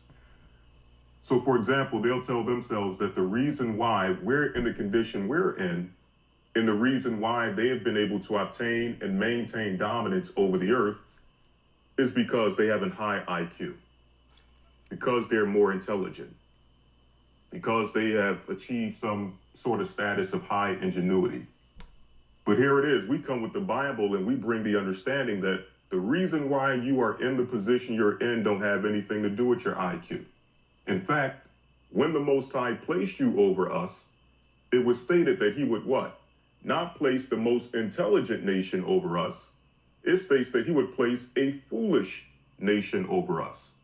So that's not the reason why you're in your quote unquote superior or supreme position. You're in that position according to the Bible, and this is where we come in. We come in with the Bible and let it be known that the reason why you have obtained and maintained your position is because it was prophesied that you would have a time to rule. It was prophesied that a time would come in which the yoke would be broken off of your neck, and that you would obtain what? The dominion. That's why you're in position. So that's one example of how we have come forward in every instance when it comes to history, when it comes to even the history of this country and what they believe concerning the morals and the values of this country. They want you to believe that it's because of something they have done or something they have instilled, the practices that they have upheld. When in reality, we've always been the moral compass of this country. So the Bible says we were here and we were made to reprove their thoughts. We were made to correct their false ideologies and their false thinking. But here's the key point in relation to what the woman was stating about our existence, the fact that they hate our very existence. Verse number 15. He is grievous unto us, even to behold. They hate the sight of us. They hate the look of us. And again, they want you to believe that they have some level of variance or hatred against us because, tell me if you heard this one before, we're getting tired of this trashy black culture, or black culture is trash. That's why we hate you. Or black fatigue, huh? Black fatigue, yeah, that's another one. That's why you hate us. Well, the examples the man just gave. What about all of these communities that were built all over the United States in which there was no quote unquote black trash culture? There was no ratchet black culture. These were mainly predominantly Christian communities upholding Christian values, and you still hated it. You still found a way to come in, infiltrate, and destroy it. So it ain't got nothing to do with the so-called black fatigue or black culture is trash. The reality is that you hate the very sight of us. She said that they hate even the idea of us being happy, having joy, having fun, except when that happiness and that joy is in relation to entertaining them. Except when that happiness and that joy is in us being in a position of serving them or being in a servile position of them. Then they can tolerate our happiness. Then they can tolerate our joy. But us being joyful among ourselves, us just sitting back and just minding our own business, they find a way to bring us into the conversation. And that's another thing. No matter what the conversation is, somehow we become the butt or the main focus of the conversation, right? So it says here, he is grievous unto us to behold, for his life is not like other men's. His ways are of another fashion. So there's something different about you that all nations, including Esau, understands. There's something different about you. The way you sing is different. The way you dance is different. The way you operate in the arenas, the sports arenas, is different. For the nations, it's incomprehensible. The way you cook is different. The fact that you can put together these magical, almost, I mean, in their mind, it must be sorcery how you can put together these great meals, in many cases from scraps. No recipe book, no training, no culinary training, and you're putting together high-level meals from scraps. All of that, they're looking at this, they're examining this, and they're saying that these people are of another fashion. There's something different about these people. But in their minds, they have to find a way to subject it. They have to find a way to make you feel inferior about something that God instilled in you naturally, that God instilled in you, being the children of God spiritually. So I'm going to read just a little piece of verse 16, and I'll pass it to Elder Ganja if he has anything to say. Go ahead. We are esteemed of him as counterfeits. He abstaineth from our ways as from filthiness. Now, I'm not going to go down this rabbit hole, right? But I know growing up, even before the truth, there were certain things that we were told as far as, you know, I'm trying to keep this as clean as possible. I'm wondering if I should even go down this rabbit hole. I'm gonna leave it there. I don't want to offend anybody. So I'm gonna leave it there. All right. Well, make sure you tell me after it's done. Go ahead. But just know, growing up, we had different standards. Go ahead, Lord. I'm sorry, God, you were saying something? No, go ahead. No, go ahead, man. I'm saying, if you say you're not gonna offend, what I'm gonna say is gonna offend. So, hey, it's late where I'm at right now. So I'm coming. I got. You get me? It's late. All right. What? Well, I was just saying that there's different. We were told growing up that there's different standards when it comes to different ways of living. You know, basic things. You know, hygiene and cooking and just different things that we were told growing up that other people may have not gotten that same insight, that same training, that same instruction. I'm gonna leave it there. Well, let's leave it. And before I get it over, there's a few things you pulled out, all three of us on the screen real quick, that I wanted to point out, and it made me have a little bit more respect for what I began to look down at when I got the truth. When you just brought that out. When it says their fashion is not like our fashion. Like, for instance, they knew that we were the children of Israel, and coming off the ship, they would have a whole thing of pork and made us eat pork, the end of pork and all that, the insides of pork to survive. They would starve us out and force us to eat swine, right? And something came to my mind, and it made me appreciate our people. Especially my family that came from the South, that our fashion is not like theirs. They would give us the stuff that they didn't want to eat, even out of the pig. But then they would come inside our little slave huts, and what we made out of scraps tastes better than the best parts of the animal that they had in the big house. That's right. And I'm going to tell you, and they like, man, we give them crap and they still make something out of it. And this is what made me respect my family to a certain degree, my father and mother being from the South.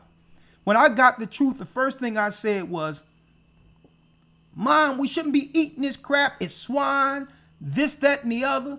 This is the Most High hated. And my mother said, Junior, my mother came to me, she said, Junior, you right. I'm not going to say you wrong in what you believe. You should keep on reading that Bible. But she said, listen to what I'm telling you. Okay? We were eating pig because that's all we had. She said, but we know it was wrong. To some degree, but we would do stuff to a pig you wouldn't believe. We would take dirt and stuff it. If they want to give us intestines, we would have to take dirt and intestines all along and put dirt all the way through it and run it like a hose until all the mess was out of it and clean it so that we didn't die from the diseases in it. She said, this is what we had to do. This is what my grandfather and what our people had to do to survive, because this is the crap they gave us. And right, and it hit me because I always go Bible without understanding the struggle that it took for her to bring me forth, for my father to bring me forth, the things they had to do to go through the red lining. Is that whose line is that? That's you, guys? Hold on, one second. I'm gonna cut off for. Okay. To have to go through some of the things that we didn't understand. But before she passed over, she said she knew she was Israelite. She didn't eat pork or nothing. But that gave, when it says we're not, that we have our own fashion, they'll throw us trash and we'll still turn it into something, folks. We didn't have the money and all of that. Even though I played trumpet coming up in school and all that, we didn't have money to get all the instruments and become part of the orchestras and all these things growing up. Only thing we had was our parents' records, the record collection. And next thing you know, we was making beats, scratching off of the records. Vic, and like, yo, and made records an instrument. Because we didn't have the money like white people would have to be able to go and play the cello and all these others and all of that. They look at us and say, even though they're deprived, they're happy, and they still excel with nothing. Where's Gaj at? Is he back? Hold on, let me see where he went. 1 second. 1 second. Hold on. I think it was his Wi-Fi. It could be his Wi-Fi. Let me check.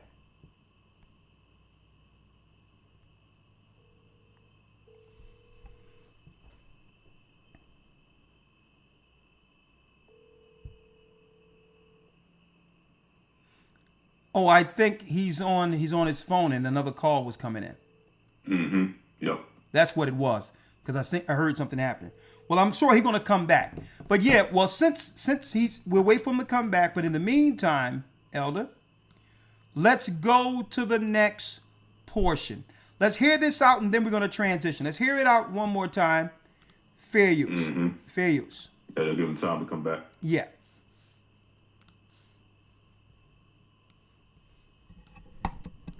So, hey, Boo. I just had a thought. One of the reasons white people hate black people is because we cannot tolerate black joy. We cannot tolerate black intelligence. We cannot tolerate black beauty. We cannot tolerate black confidence. We cannot tolerate black camaraderie. We cannot tolerate anything that frees a black person. There's a level of racism that I think hits differently for black people than it does for Asian people or Hispanic people or Middle Eastern people or Native Americans even. Each one of those things that people think regarding other races are different with black people, I think. Because again, we don't like black people to be educated. We don't like them to be successful. We don't want black judges. We don't want anything for black people that doesn't directly affect and entertain us. So we can have a black nanny. We can have a black house cleaner. We can have a black teacher. We can have a black coach. We can have black players. But only for the specific things that we feel comfortable with. I think about all those. And again, we'll keep it open, because if there is a white person out there who feel comfortable enough to tell the truth concerning how uncomfortable they are with black presence, we're open to hear that. If there's something in them inherently that just for no reason at all will have them feel a certain type of way about us, I'm open to hear it, because I've never been that way about any race of people. We're not even raised to be that way. So, but I'm sure, you know, that this isn't a small demographic. Okay, this isn't a small demographic. Some of our sisters, sometimes we come down on them and say, hey, we want you to wear your hair. We love your hair, right? Let me show y'all something. Let me show y'all something, folks, real quick. I showed this in the academy. Essence 70s magazine covers.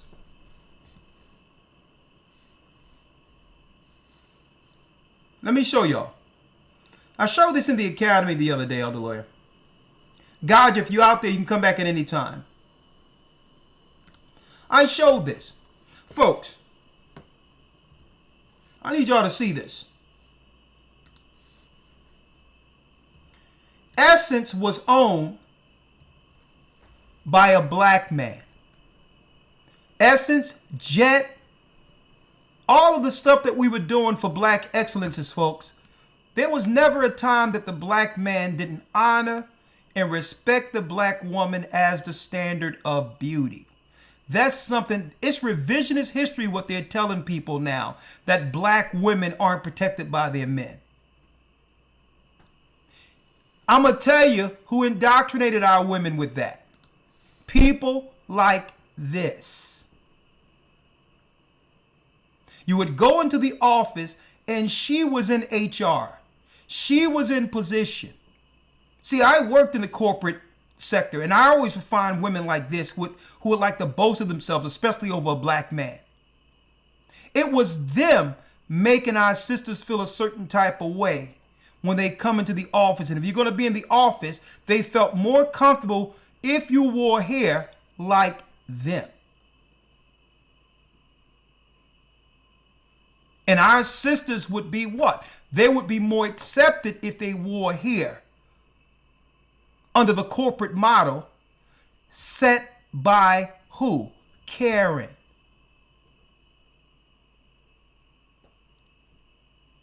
See? So they would be ostracized or felt this, but when you come in with the hairstyle that they approve, they'll always give you compliments because they've always envied. Let me show you. They've always envied this. White women were wearing bushes in the 70s. But what they couldn't do, we would be able to do what, sisters? We can go from here and we can take a hot comb. I can still smell. I still can sense the smell of what a hot comb smells like in our house. I can still, I can ask, I know the scent of it. We can go from this to this the next day with our own hair. Right. White women couldn't do that. You talking about styles? We would take our own hair and do pigtails, whatever you name. They couldn't do it. They couldn't wait for our sisters not to be able to value the beauty that came naturally through a black woman's skull, her hair. This is how black men were promoting black women in the 70s. It was Karen who started lying and telling people that the black man never protected the black woman. We the ones that was upholding the beauty standard, using our women to do so. Diana Ross and all of that. White women were trying to look like the Supremes. Look at this. Folks, these are all the magazines of the 70s. Look.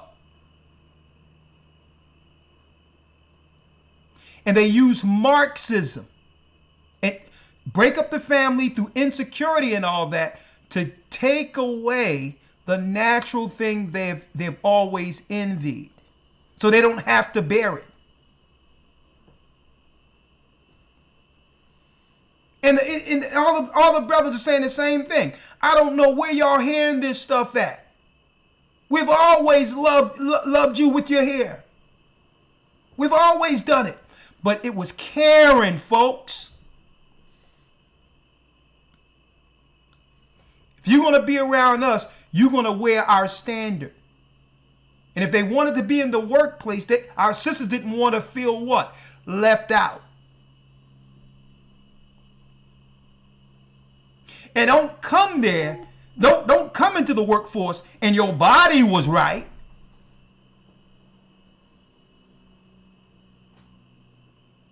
And they seeing all the people and all the white collars and all that, saying, you see that new girl? Let me tell you, these Karens would conspire to get you in a doghouse and fired. These are the ones right here, folks. Have a black coach, we can have black players, but only for the specific things that we feel comfortable with. I think about... Who do you think came up with... I wonder if we can lace this stuff with some poison and give them cancer. Because I'm going to tell you, really, I'm going to tell you, folks, we didn't have a problem growing up with our mothers and stuff wearing wigs. Okay? They had wig stands with different styles. They would put on a little white wig stand they would put there. But guess what? They would take that stuff off and take their hair off, and always, it wasn't covering their hair every day. God is ready to come back on, by the way. Okay? That's what I'm saying. It wasn't like that every day, folks. So they found a way to get in between us and then sell stuff, make a deal with China, and then all the poisons were put in there to where what? Now they don't have to witness what they envied for hundreds, if not thousands of years, the natural beauty of Judah, Benjamin, and Levi women.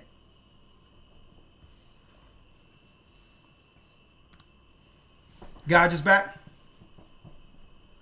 Yes, sir. All right, God, you back with us? Unmute, please. I'm bringing him in.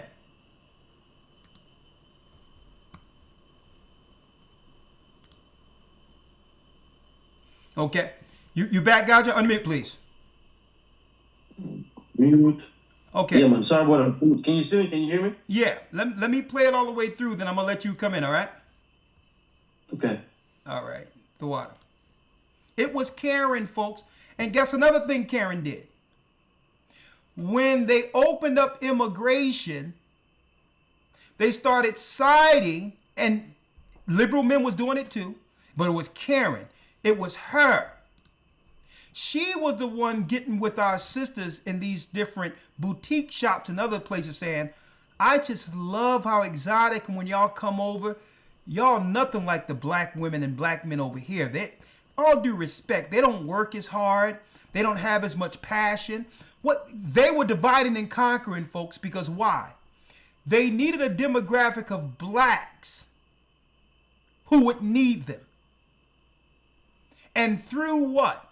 through the threat of immigration, it gave them the subservient blacks that didn't threaten them or have them feel a certain type of way about a high-minded Negro. So they're the ones that started whispering to other people over here, yeah, y'all different than them. Because they understood that, guess what? Let me tell you, they always concentrate on the underbelly of our community and ignore the excellence.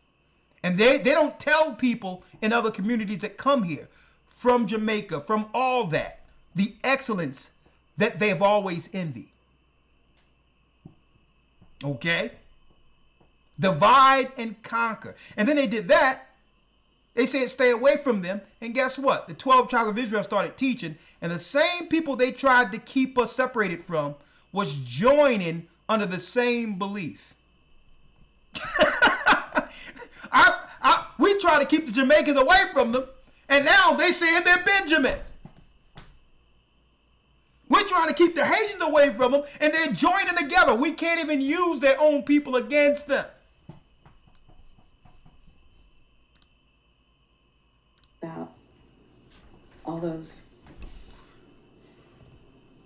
sweet children that have been killed, murdered, when they go out with their white friends. And I think that as much as the trauma of slavery comes down through the DNA, I think also the cruelty of slavery, the desire to hurt, the desire to steal and kill and humiliate and torment and disappear Black people is what comes down through the DNA, I think. Okay, that's enough for you. All right. Gaja, you had something to say on them real quick since you're back? Yeah, there's a lot of stuff I wanted to unpack with it, man. I don't think I'm gonna have enough time for it. My eyes are going down. It's like 3 o'clock where I'm at right now. Okay, go ahead. So check it. This is your school teacher. This is your pediatrician. This is your this is regular people, everyday people within your communities. Now, what hit me, and it's from a different perspective here, right? Is that the standards that she would talk about of what like say beauty standards, right? Like growing up in Jamaica, they would push on our people what their beauty standards were. So when you look at my community back, you have a lot of bleaching, a lot of young women, young men is aspiring to be a white woman, right? And my generation right now, if you Google it now, anybody can Google it. There's a declining birth rate in Jamaica right now because of people like this and the ideologies that they would have pushed on my generation. You know, go to school, get educated. You understand me? A lot of my friends never had no children until them in them 40s, struggling right now. 40-year-old with little 2-year-old babies and all that. And some people got to the age where they say, yo, they just don't want any more children. So the government put it out right now where the birth rate has declined. And you have these people where the nurses coming in, you with me from overseas, the Red Cross that would pull up in the Kingston Harbor, they would vaccinate the people. They would tell them, oh, you need to be like this, you want to come to America, and sell them this lie. So listening to her, this thing got deep. You go Africa, you do the same thing. You go Nigeria, Ghana, the same model. They tell the people them go to university, go to colleges, get degrees, get education. And a lot of our women right now are lonely, unmarried, because they chose the route of getting educated and getting money when the people when this is you know, it's a facade, it's not real, it's an illusion. You with me? So I think where men can recover, a lot of our sisters can't recover from some of the ills that been done and done to them of what they've been told, the dreams that they were sold. You with me? With this foolishness, when the people them directly don't like you, the people them directly envy you. They envy you here, they envy you the way you walk, the way you look. like you said, the athleticism, all of these things, there's deep envy going on. You get me? No, never mind the high level agenda, you know. I'm not even talking about it. I'm just talking on a day-to-day, every day, your next door neighbor looking at you. You get me? Wondering why it is that, yo, he's 65 and looking like 80, and you 60 looking like 24. You with me? All of these things.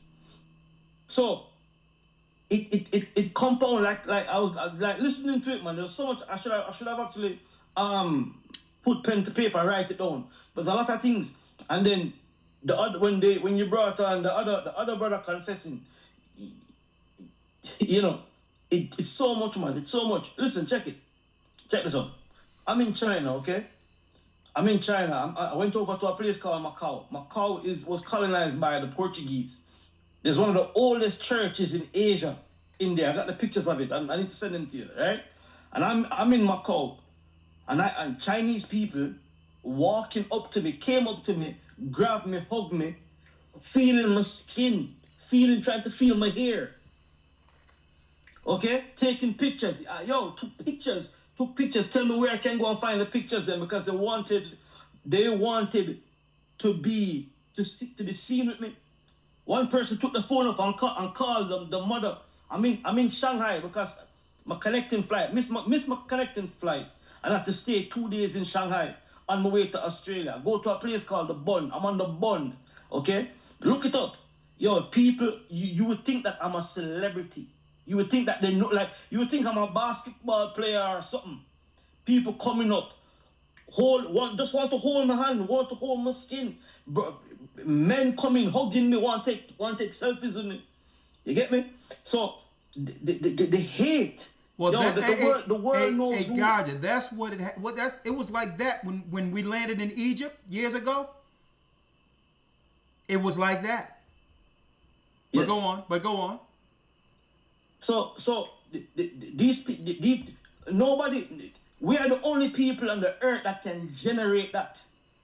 Our brothers and sisters, they need to understand that yo, if you come outside of the bubble where you at within the West, and you come out and you explore some other places, people appreciate you because they know who you are and the value that you bring. I'm in China, speaking only English, okay? And people, like I said, I got the videos, people coming up to me, taking pictures with me, just hugging me, knowing that, yo, you special. I'm like, yeah, man, I know I'm special. You get me? I know that we're Israel, bro. We're in the earth. We're alive. We're kicking. We're fully awake. The people that need to understand that, need to get that. Our sisters, them, man. I hold no misgivings towards any white person. You know why? I'd probably hate me too if I were you. You get me? You understand? I'd probably hate me too. I'd probably have a problem with me because why? One, our Father chose me. Yeah, that's one. He chose me, gave me the blessing. You get me? Yeah. So you are my uncle. You are my uncle right now, conspiring because the blessing missed both of you. Tough. It happens. Get over it. You get me? That is the thing. Yo, this thought, there's a bigger thing going on right now. Bigger thing going on right now within the earth. But you can almost, it's to some degree, when people have that much vitriol, it makes it where you almost feel sorry that they can't have the peace we have as a people. You almost want to just pray for a person like this, like, where's your peace? Being so obsessed with the people who are not even thinking about you. So the whole thing is, we just need our people to know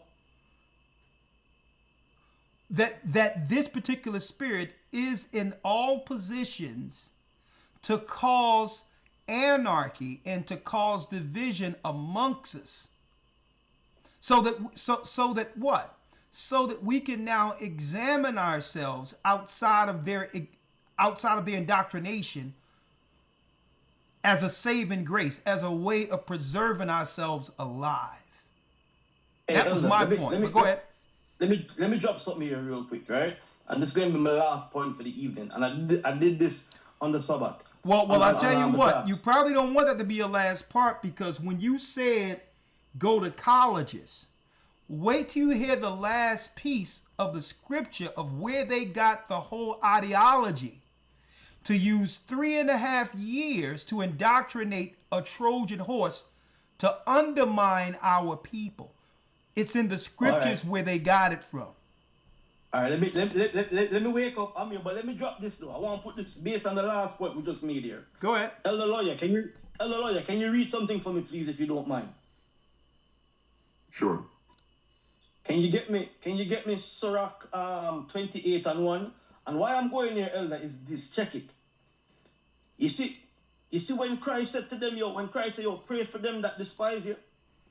When he said, it's on another level for forgiveness and how to move forward so that the adversary can't trap you. And I know you know this, Elder, because I learned this from you. So listen to this, putting this out there. Sirach 28. Drop it for me, please, Elder. Sirach 28, verse 1. He that revengeth shall find vengeance from the Lord. And he will surely keep his... shall find vengeance from the Lord. He that revengeth shall find vengeance from the Lord. So when these people come and they put in hate, we don't hate nobody. We don't hate back, man. We, like I said, we pray for these people. We got to pray for them. You with me? We have to pray for them that they find peace before it's too late. Keep reading. And he will surely keep his sins in remembrance. Come on. Forgive thy neighbor the hurt that he have done unto thee. So shall thy sins also be forgiven when thou prayest. So I can't pray and ask for forgiveness if I can't forgive. Huh? So I'm not angry with Karen right now. You with me? The scope bigger than Karen. The scope right now is for my people that them have to let go the hate, the anger, anything that's holding them back, because it's going to stop them spiritually. It's going to grind them down. And that's the thing. That's where the infighting come from. That's where we're fighting against each other. And we can't see the big picture. We're like crabs in buckets. Read, please. One man beareth hatred against another, and doth he seek pardon from the Lord? And do it he seek pardon from the Lord? No, man, that can't make sense. That don't make no sense. We have to keep the doors open for reconciliation. Reconciliation requires two. I don't hate nobody, man. We're keeping it going. You get me? Esau is my brother. Yo, listen, I'll show love. Regardless, I have to do it. Because if I don't, when I pray, Lord, forgive us our debts as we forgive our debtors, that becomes null. That stops me from entering the kingdom. That stops me from progressing. That stops me from developing, from growing, from evolving into light. Read. All right, let me get back. Verse number 4. He showeth no mercy to a man, which is like himself. And doth he ask forgiveness for his own sins? If he that is but flesh nourish hatred, who will entreat for pardon of his sins? Who is going to entreat for my sins? If I just nourish hate? Nah, man, I'm love, bro. I'm love personified. That's why Christ told us, man, pray for them, man. Just pray for them. You get me? Hey, let me tell you something. We as the nation of light have to pray for this earth. Like how Christ said, forgive them because they know not what they do. We have to pray for this earth. Pray for the earth, yo. We have to pray for them. Anyways, I yield with that. All right. Let me say this also. It goes into, now that we've figured it out and are navigating through their traps, this is where the immigration came in at. Because now they need proxies to operate and undermine us. And come to find out, this is a Babylonian tactic. And I want to read this real quick so that people can understand where the H-1 visas and all that, we're going to universities and being flew out to America and England to get educated, where your Barack Obamas from Kenya and other countries was brought in under a Marxist ideology. Folks, this is a Babylonian indoctrination. They tried to do it to us during the time, that's right, of Daniel. Let's go there real quick, Elder. Let's go now to, I'm going to show you what they're doing. Esau isn't doing anything original. Being that he followed the pattern of Egypt and Babylon, he set the same systems up globally to keep his power intact, to keep their power intact. Let's go to Daniel 1 if you can, Elder Lawyer, and let's start at around the third verse. Start at the third verse. Yes, sir. The book of Daniel 1 and 3. And the king spake unto Ashpenaz, the master of the eunuchs, that he should bring certain of the children of Israel, and of the king's seed, and of the princes. Read. Children in whom was no blemish, but well favored and skillful in all wisdom, and cunning and knowledge. Listen, so make sure they have that regal spirit. Make sure you get not skillful in wisdom too, but they also must look nice, because they're going to need these people to influence the rest to follow the ways of Babylon, folks.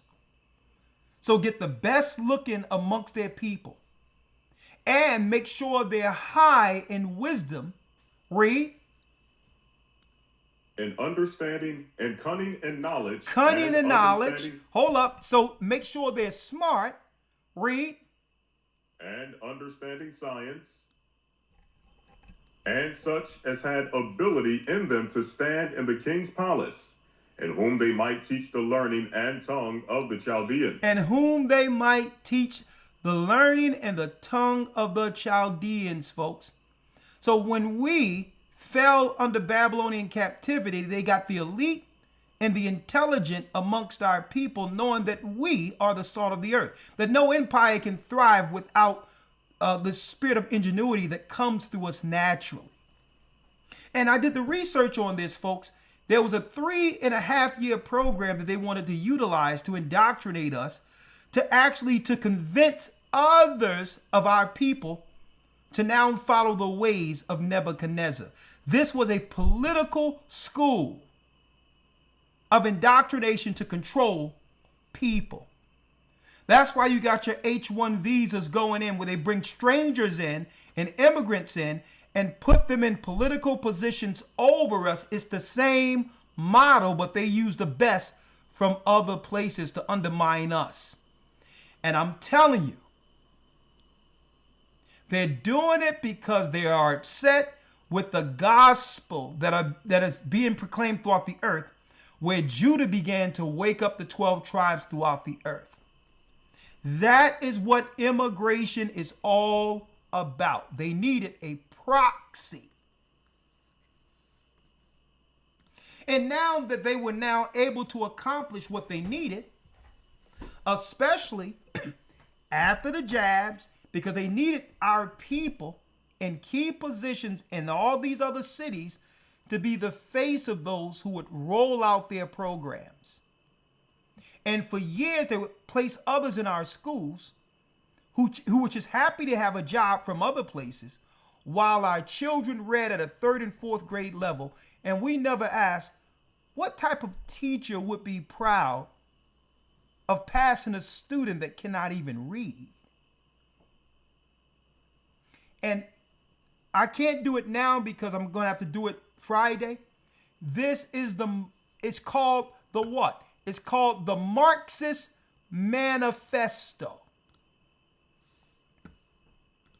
It's the Marxist Manifesto is what they're using people who look like us to utterly destroy our people, knowing that God is speaking through Judah to bring all the 12 tribes back together in the last days.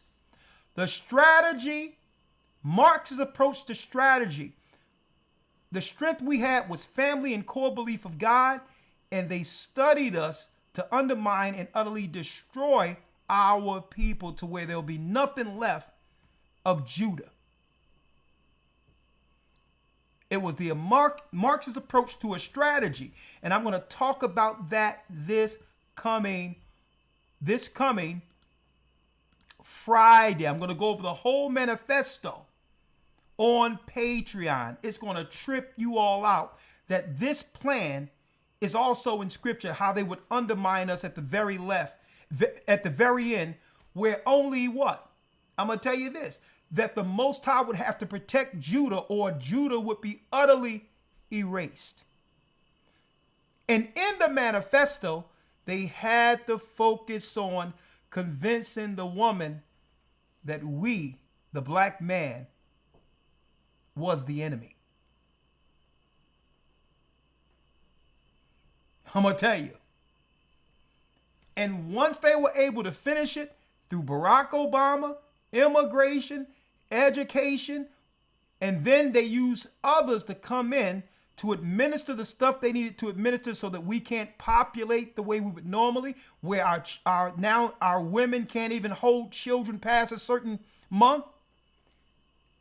Soon as it was over, soon as they exercised this Marxist plan, they needed at least 20 years to implement it. Both of Barack Obama's administration, and they had to get in at least through who? The Biden administration, to get close to 20 years of finishing the Marxist plan that once it's rolling, there's no what? There's no turning the wheel back if they can get at least 16 to 20 years of Marxist ideology in any country. Once they were able to fulfill this, then what happened? You notice they cut off all the jobs and with people who was educated and all that, because they don't need them no more. It's finished. And they started sending back all the black people who they were going to use as proxies, because they've done their job. The church is utterly destroyed. The black church, which is an institution, is utterly destroyed. Our people are disjointed. See? Our people are sick because a lot of these people who came into position was pushing the pharmaceuticals in high positions of education who are from other places. And a lot of our people did it who didn't even know that they were actually harming their own demographic. It's the Marxist manifesto, folks. They steamrolled it in with Barack Obama. And through the family courts, which is Marxist, they utterly eviscerated, destroyed the black family, where there's no trust between the black man and black woman anymore. And they knew that there will be no way to retract any of this, that that it can only become worse. And now that they don't need our people no more, they're threatening people to send them back because they have what? They have successfully destroyed the cohesiveness Judah once had in America. And that tell you how deep Judah was to be able to withstand all of this by himself. That they need all this help from the outside, every country, to come in to undermine us. But guess who's still with us? Christ.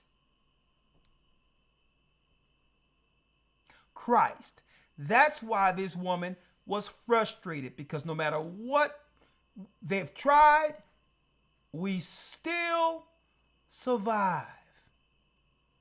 Fair use. I'm going to put this out there one last time, and then we're going to open up the lines for a couple of seconds, and then we'll break down. You can, if you want to come in, 445-888-2759, text, and we'll call you in if you have anything to say on this program. Let's hear it all the way once more. It was people like this, folks, Marxist, socialist. They're sending the people back now. Guess what? TPS was always meant to be temporary, because they only used them until they would have successfully destroyed Judah in certain areas within the United States. Now, we're still holding on, but they think that they have controlled the dynamics of our society to a manageable number as to why they're sending the others back now. Fair use. Listen to this. Reasons white people hate black people is because we cannot tolerate black joy. We cannot tolerate black intelligence. We cannot tolerate black beauty. We cannot tolerate black confidence. We cannot tolerate black camaraderie. We cannot tolerate anything that frees a black person. There's a level of racism that I think hits differently for black people than it does for Asian people or Hispanic people or Middle Eastern people or Native Americans even. Each one of those things that people think regarding other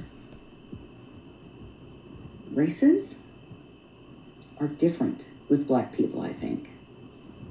Because again, we don't like black people to be educated. We don't like them to be successful. We don't want black judges. We don't want anything for black people that doesn't directly affect and entertain us. So we can have a black nanny. We can have a black house cleaner. We can have a black teacher. We can have a black coach. We can have black players.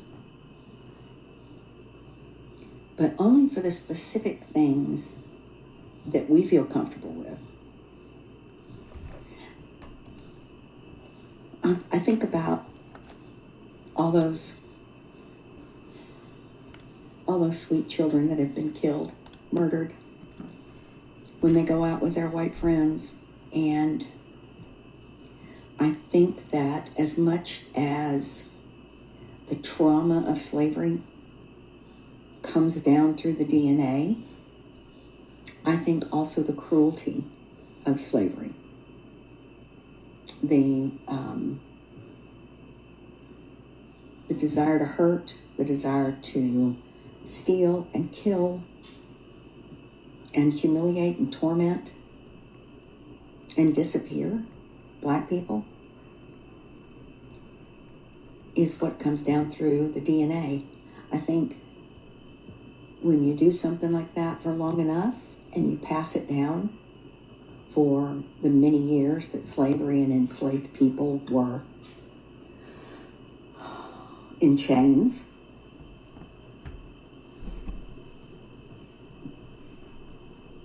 that is an instinct with us, cruelty. And I think you can see it in many videos. All the white women and white men that are telling black kids and black families to get the hell out of here, you don't belong. We just don't want you to have more than us, honey. We just don't want you to be prettier. We don't want you to be the beauty standard. We don't want you to be judges or anything like that. We want you to be below us, beneath us. And we've tried so hard to keep you down, and we failed so badly. Because like Maya Angelou said, still you rise. We may hate you, we may beat you, we may do those things, and it makes us crazy that you keep coming back and getting better. We can't stand. Boy, like my grandfather say, that right there, that really got in her crawl right there. That little bit just got in her crawl. She's, you know what I mean, she said this with a little, she had a little oomph on it, right? Hold on, let me see, let me go back here, hold on. Stand it. I don't know why that is. Badly.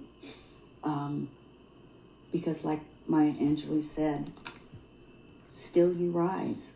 We may hate you, we may beat you, we may do those things, and it makes us crazy that you keep coming back and getting better. We can't stand it. I don't know why that is. I think I heard somebody say that white people are the ones that have the ancestors that were closely related to the apes. And I believe that. We are so similar to Cro-Magnon man, Neanderthals. We're fucking pale monsters.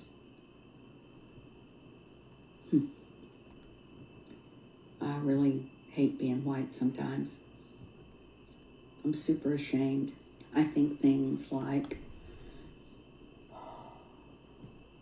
sorry, I don't get good sleep right now.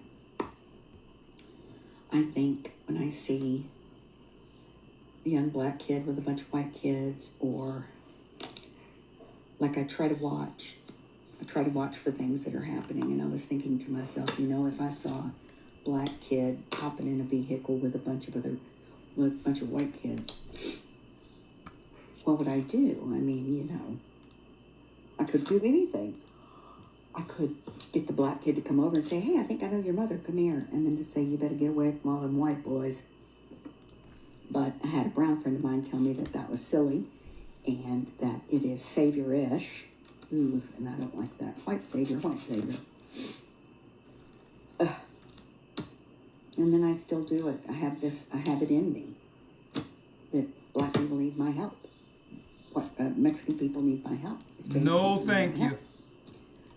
Maybe they do, maybe they don't. If they do, oh, please forgive me. I'm so sorry. If they do, they'll ask. That's one thing. They'll ask. And I'll know instinctually if I'm out and about and something's happening. I can just pay attention and see if there's a way for me to step to whatever the white person is doing. I don't know. We'll see. I think the cruelty lives in us, and I don't mean it like we don't have a choice. Of course we have a choice, but it comes down as instinct, and unless we work desperately, unless we work very, very, very, very hard for very, very, very many years, we'll never be rid of it. We'll never be rid of it anyway, but anyway, that's my thought. Yeah. Whatever it's worth. It was girls like this and professors and teachers like this in liberal schools where our people went that would point out our sisters and say, we're having this meeting today with freshmen. If y'all like to come in, as far as to be able to,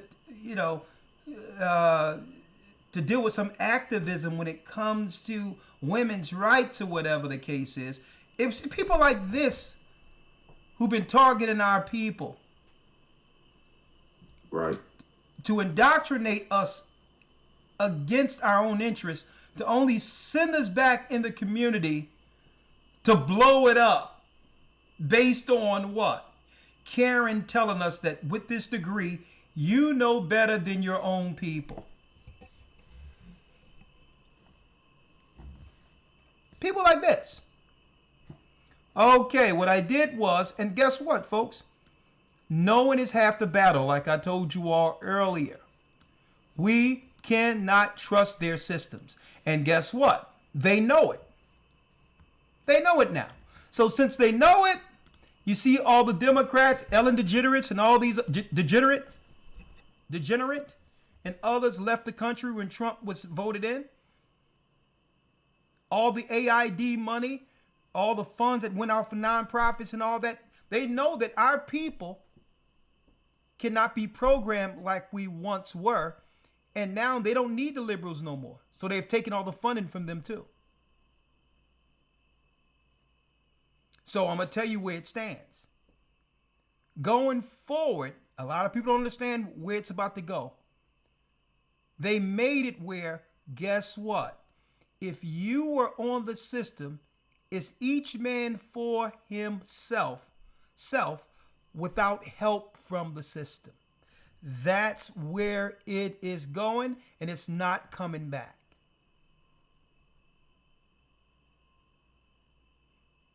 If you were on the system, dependent on anything when it came to the system, they're taking it all back and saying, guess what? If you're truly the children of God, let's see if he's going to save you through this without our help. And you know what? And that's when our God say, well, okay. Game on. How many of you, of my children, want to win? How many of you would like to get down with my son and become a real soldier in Christ's army, folks, as to why the ministry's here? Because the weapons of our warfare aren't carnal. Everyone knew it would be a matter of time before they pull the rug right from up under us.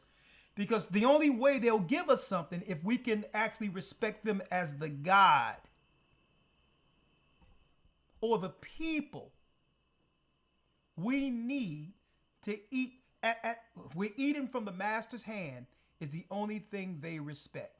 And if we are not going to eat from the master's hand and respect them as the authority and God, they're taking everything away. Folks, that's what we're living under right now.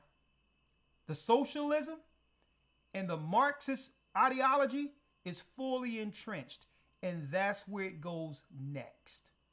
At the same time, a war breaks out that brings it back here to Babylon that totally disturbed all of society, all of the inner cities, and all of that, where only those who are prepared for what's about to go down, survive through it. Only those who are prepared for this moment. Christ has drawn a line in the sand. There is no going back. The old traditional way, and hopes that, okay,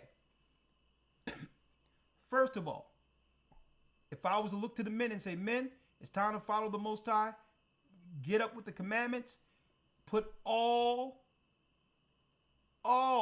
menial issues to the side, and prepare together, because guess what? The men are going to be needed to get our people through this, period. That's what I would say. If to the men, come together, lay all differences aside for the common cause of self-preservation according to the Almighty. Women, I would say, sisters, the gig is up. Feminism has run its course, and you're out there on your own, which was the plan the whole time. The only way women are going to make it through this is to submit. Okay? And I know that's a tough word, but guess what? Submitting to men is an extension. It's an extension of the God you claim you believe in. If you can't submit to man, it's impossible to submit to God. Okay? It's impossible, because that's the model he set up for himself, and it's called the image of God, which so happens to be men. So the Marxists came up with an ideology to where they could program through psychology women to think that men are the enemy. And this is why women are in rebellion. And they think it's just rebellion with men. No, it's rebellion against God. Women are going to have to submit to survive.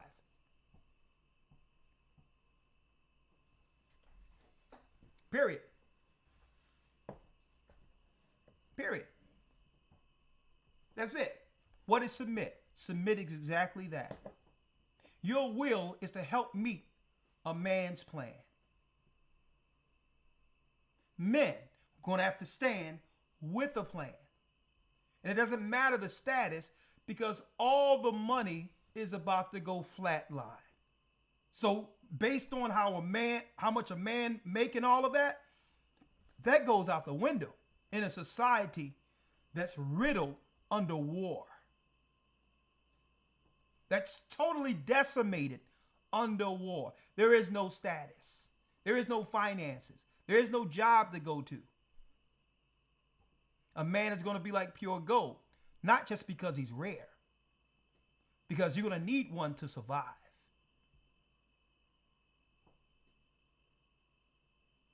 The enemy has already been let in to the country, the enemies. They had 4 years to strategically place these people where they would be to come after the people during the war. It's already here. And folks, it's not just the United States. They did it to England before the United States. But I know this, Christ is with us. We're going to baptize. We're going to proclaim liberty to the saints and uphold Christ, Yeshua, as the anointed king who sits on the throne. And as an extension of his throne, we're going to continue to baptize and bring souls to him as we tear down the lies that have controlled and have destroyed the children of God throughout the earth.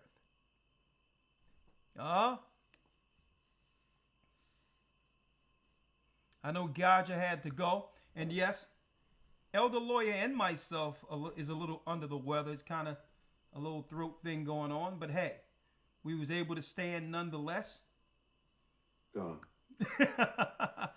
But I think it's time for us to get some rest until we break down this Marxist manifesto this coming Friday. All right. Now, what I can do, because we have 10 minutes, if somebody want to come on and have something to say, now is their time. I'm going to put the link in the Zoom. And if you have something to say it right now. Someone asked me, where is the link to that particular white woman? Well, someone sent that to me and I had AC cut it. He spliced it and sent me it. I don't know, maybe it was on TikTok or whatever the case is, but I'll look for the source. All right. For those who like to come in real quick, we have something to say on our class tonight. Now is the opportunity to come in. I can only do it for like 5-10 minutes. We thank you for all your support. $ GOCC report. If you have Cash App, go to gatheringofchrist.org under donate. We need your support to bolster the ministry and to set up churches in areas where there's no churches. So please support the work. Okay?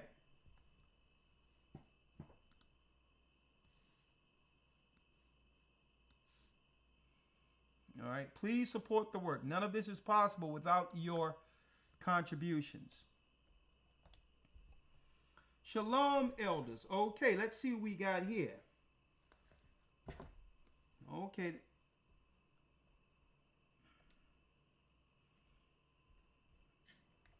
Shalom, Andre, how are you?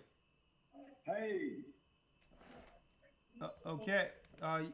Please make sure there's nothing playing in the background, please. Yes, sir. Talk to me. Yeah, so I've been speaking to Elder Baruch. Well, we don't speak on phone, but we speak by text. But yeah, I missed a few baptism days, but I will be making it on September. Okay, well, just stay close, Andre. All praise be to the Most High. Stay on the broadcast, and we'll be announcing the next mass baptism soon. Okay? Yeah. Elder Baruch said it was gonna be like September the 13th. Okay, well, yeah. I didn't put out a date yet, but I'll let you know. Yeah, see, that's what he was saying. He's saying it was gonna be like during the Feast of Tabernacles. Well, do me a favor, because I need to really focus on the broadcast and the content of what we're talking about tonight. So just stay tuned. I'll make sure you have the baptism date, okay? Yes, sir. All right, my brother. Shalom. Yep. All right, what we have to do, because I know there's some excitement that comes with conversating, but we have to make sure that if we make a point, let's make room for others who would come in, okay? Please. All right. Let's see here. Okay, I see we have Sunshine. Let me bring Sunshine in a couple of moments, but I got one other person here. Who we got here? All right. 954 area code who just called. Right. Let's see. 954. I just did that one. This is 803. I would like to come in. Okay, 803. Bringing you in now.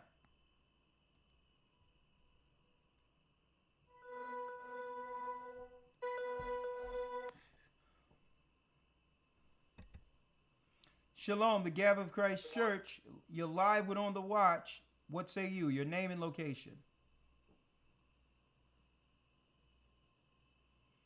803 on the watch. Okay. Let's get the next person. She had a question, but let's get the next one. I think this is Sunshine. Let's see.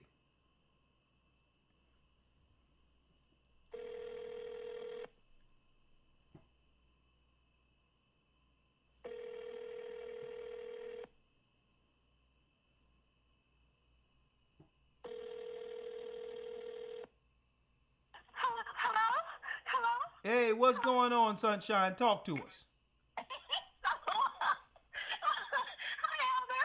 Blessings. Talk to us. Okay. Elders, wow. It's in our DNA. What all people know that we carry in our bloodline, that's a difference put in us from the beginning, is a continual reminder of the nation's prophetic fall and our rulership and soon rise under Christ. This makes us a direct and never-ending target for those who have reaped the benefits on the Esau's kingdom, including Esau himself, and these same benefits only obtained in prophecy by the sword to provoke us to jealousy. And the way we walk, talk, move, laugh, look, ancestral soul, sing, create, and be a light unto the world is impossible to ignore by all of this, because we are the salt of the earth, and without us the earth has no savor. Yet knowing our very existence, creativity, ingenuity, and love for the Most High in Christ that shows our connection to godliness and importance in leading the world through righteousness, we are still considered grievous to look upon, and many are unwilling to shake off the jealousies and envyings of us, even when we are in our poorest state. We are able to rebuke the devil and come back to the Most High and return to our root and own olive tree, easily grafted back in as the originals and saints of that tree, to whom we belong, and the promises, the adoptions, and the covenants belong. But we are the children of Israel among all children upon the face of the earth, both to stand in our mercifulness as well as our righteousness and judgment. For we were told to be perfect as our Father in heaven is perfect. And under Christ we love Ahia with all our heart, mind, and soul. And we love our neighbors as ourselves, Jews, Gentiles alike, who love Christ and keep Ahia's commandments. And as much as light within us, we remain wise, harmless, but bold to stand, at the same time peaceable with all men. And this way we move takes heavenly intelligence given from the throne, Ahia's spirit and loving guidance. Our very essence shows the world our royalty, responsibility as carriers of the law of our Father, and confidence that regardless of what others have done to us in this world, we will follow our God, and his voice only will we hear. Oh. And that's all I wanted to say, Elder. There it is. That's all I wanted to say. There goes Sunshine. Praise the Most High. Bless you. Praise the Most High. Bless you. Bless you. Bless you. Bless you. All right. Praise the Most High. And believe it or not, she wrote all that down. Thank you, Elder, for your time. This concludes our broadcast. Babylon is falling. And you know it's falling, because one time it was Judah who was holding it up. But we're coming back to the Most High, and within Babylon, we're building Christ's kingdom amongst his people. And you know what? We will soon see Zion. We're the children of Israel, and we are back. Shalom. Shalom. Shalom. Yes, sir. Shalom.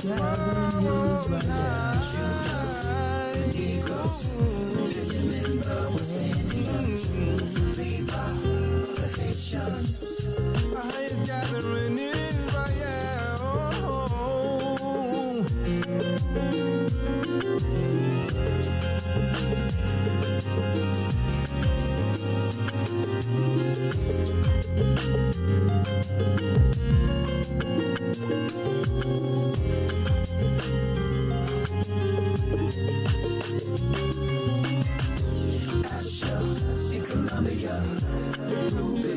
Australia, it's the come, the Mexicans. That's who we be, Judo, the Negroes, Benjamin, the West Indians, Viva, the Haitians, Vanessa, the Cubans, he from Puerto Rico, and Dolly from the Isles of Hawaii. The Lord is calling back Israel. Babylon from Panama, Cat, the North American Indians, Simeon, the Dominicans. Our highest gathering is Israel.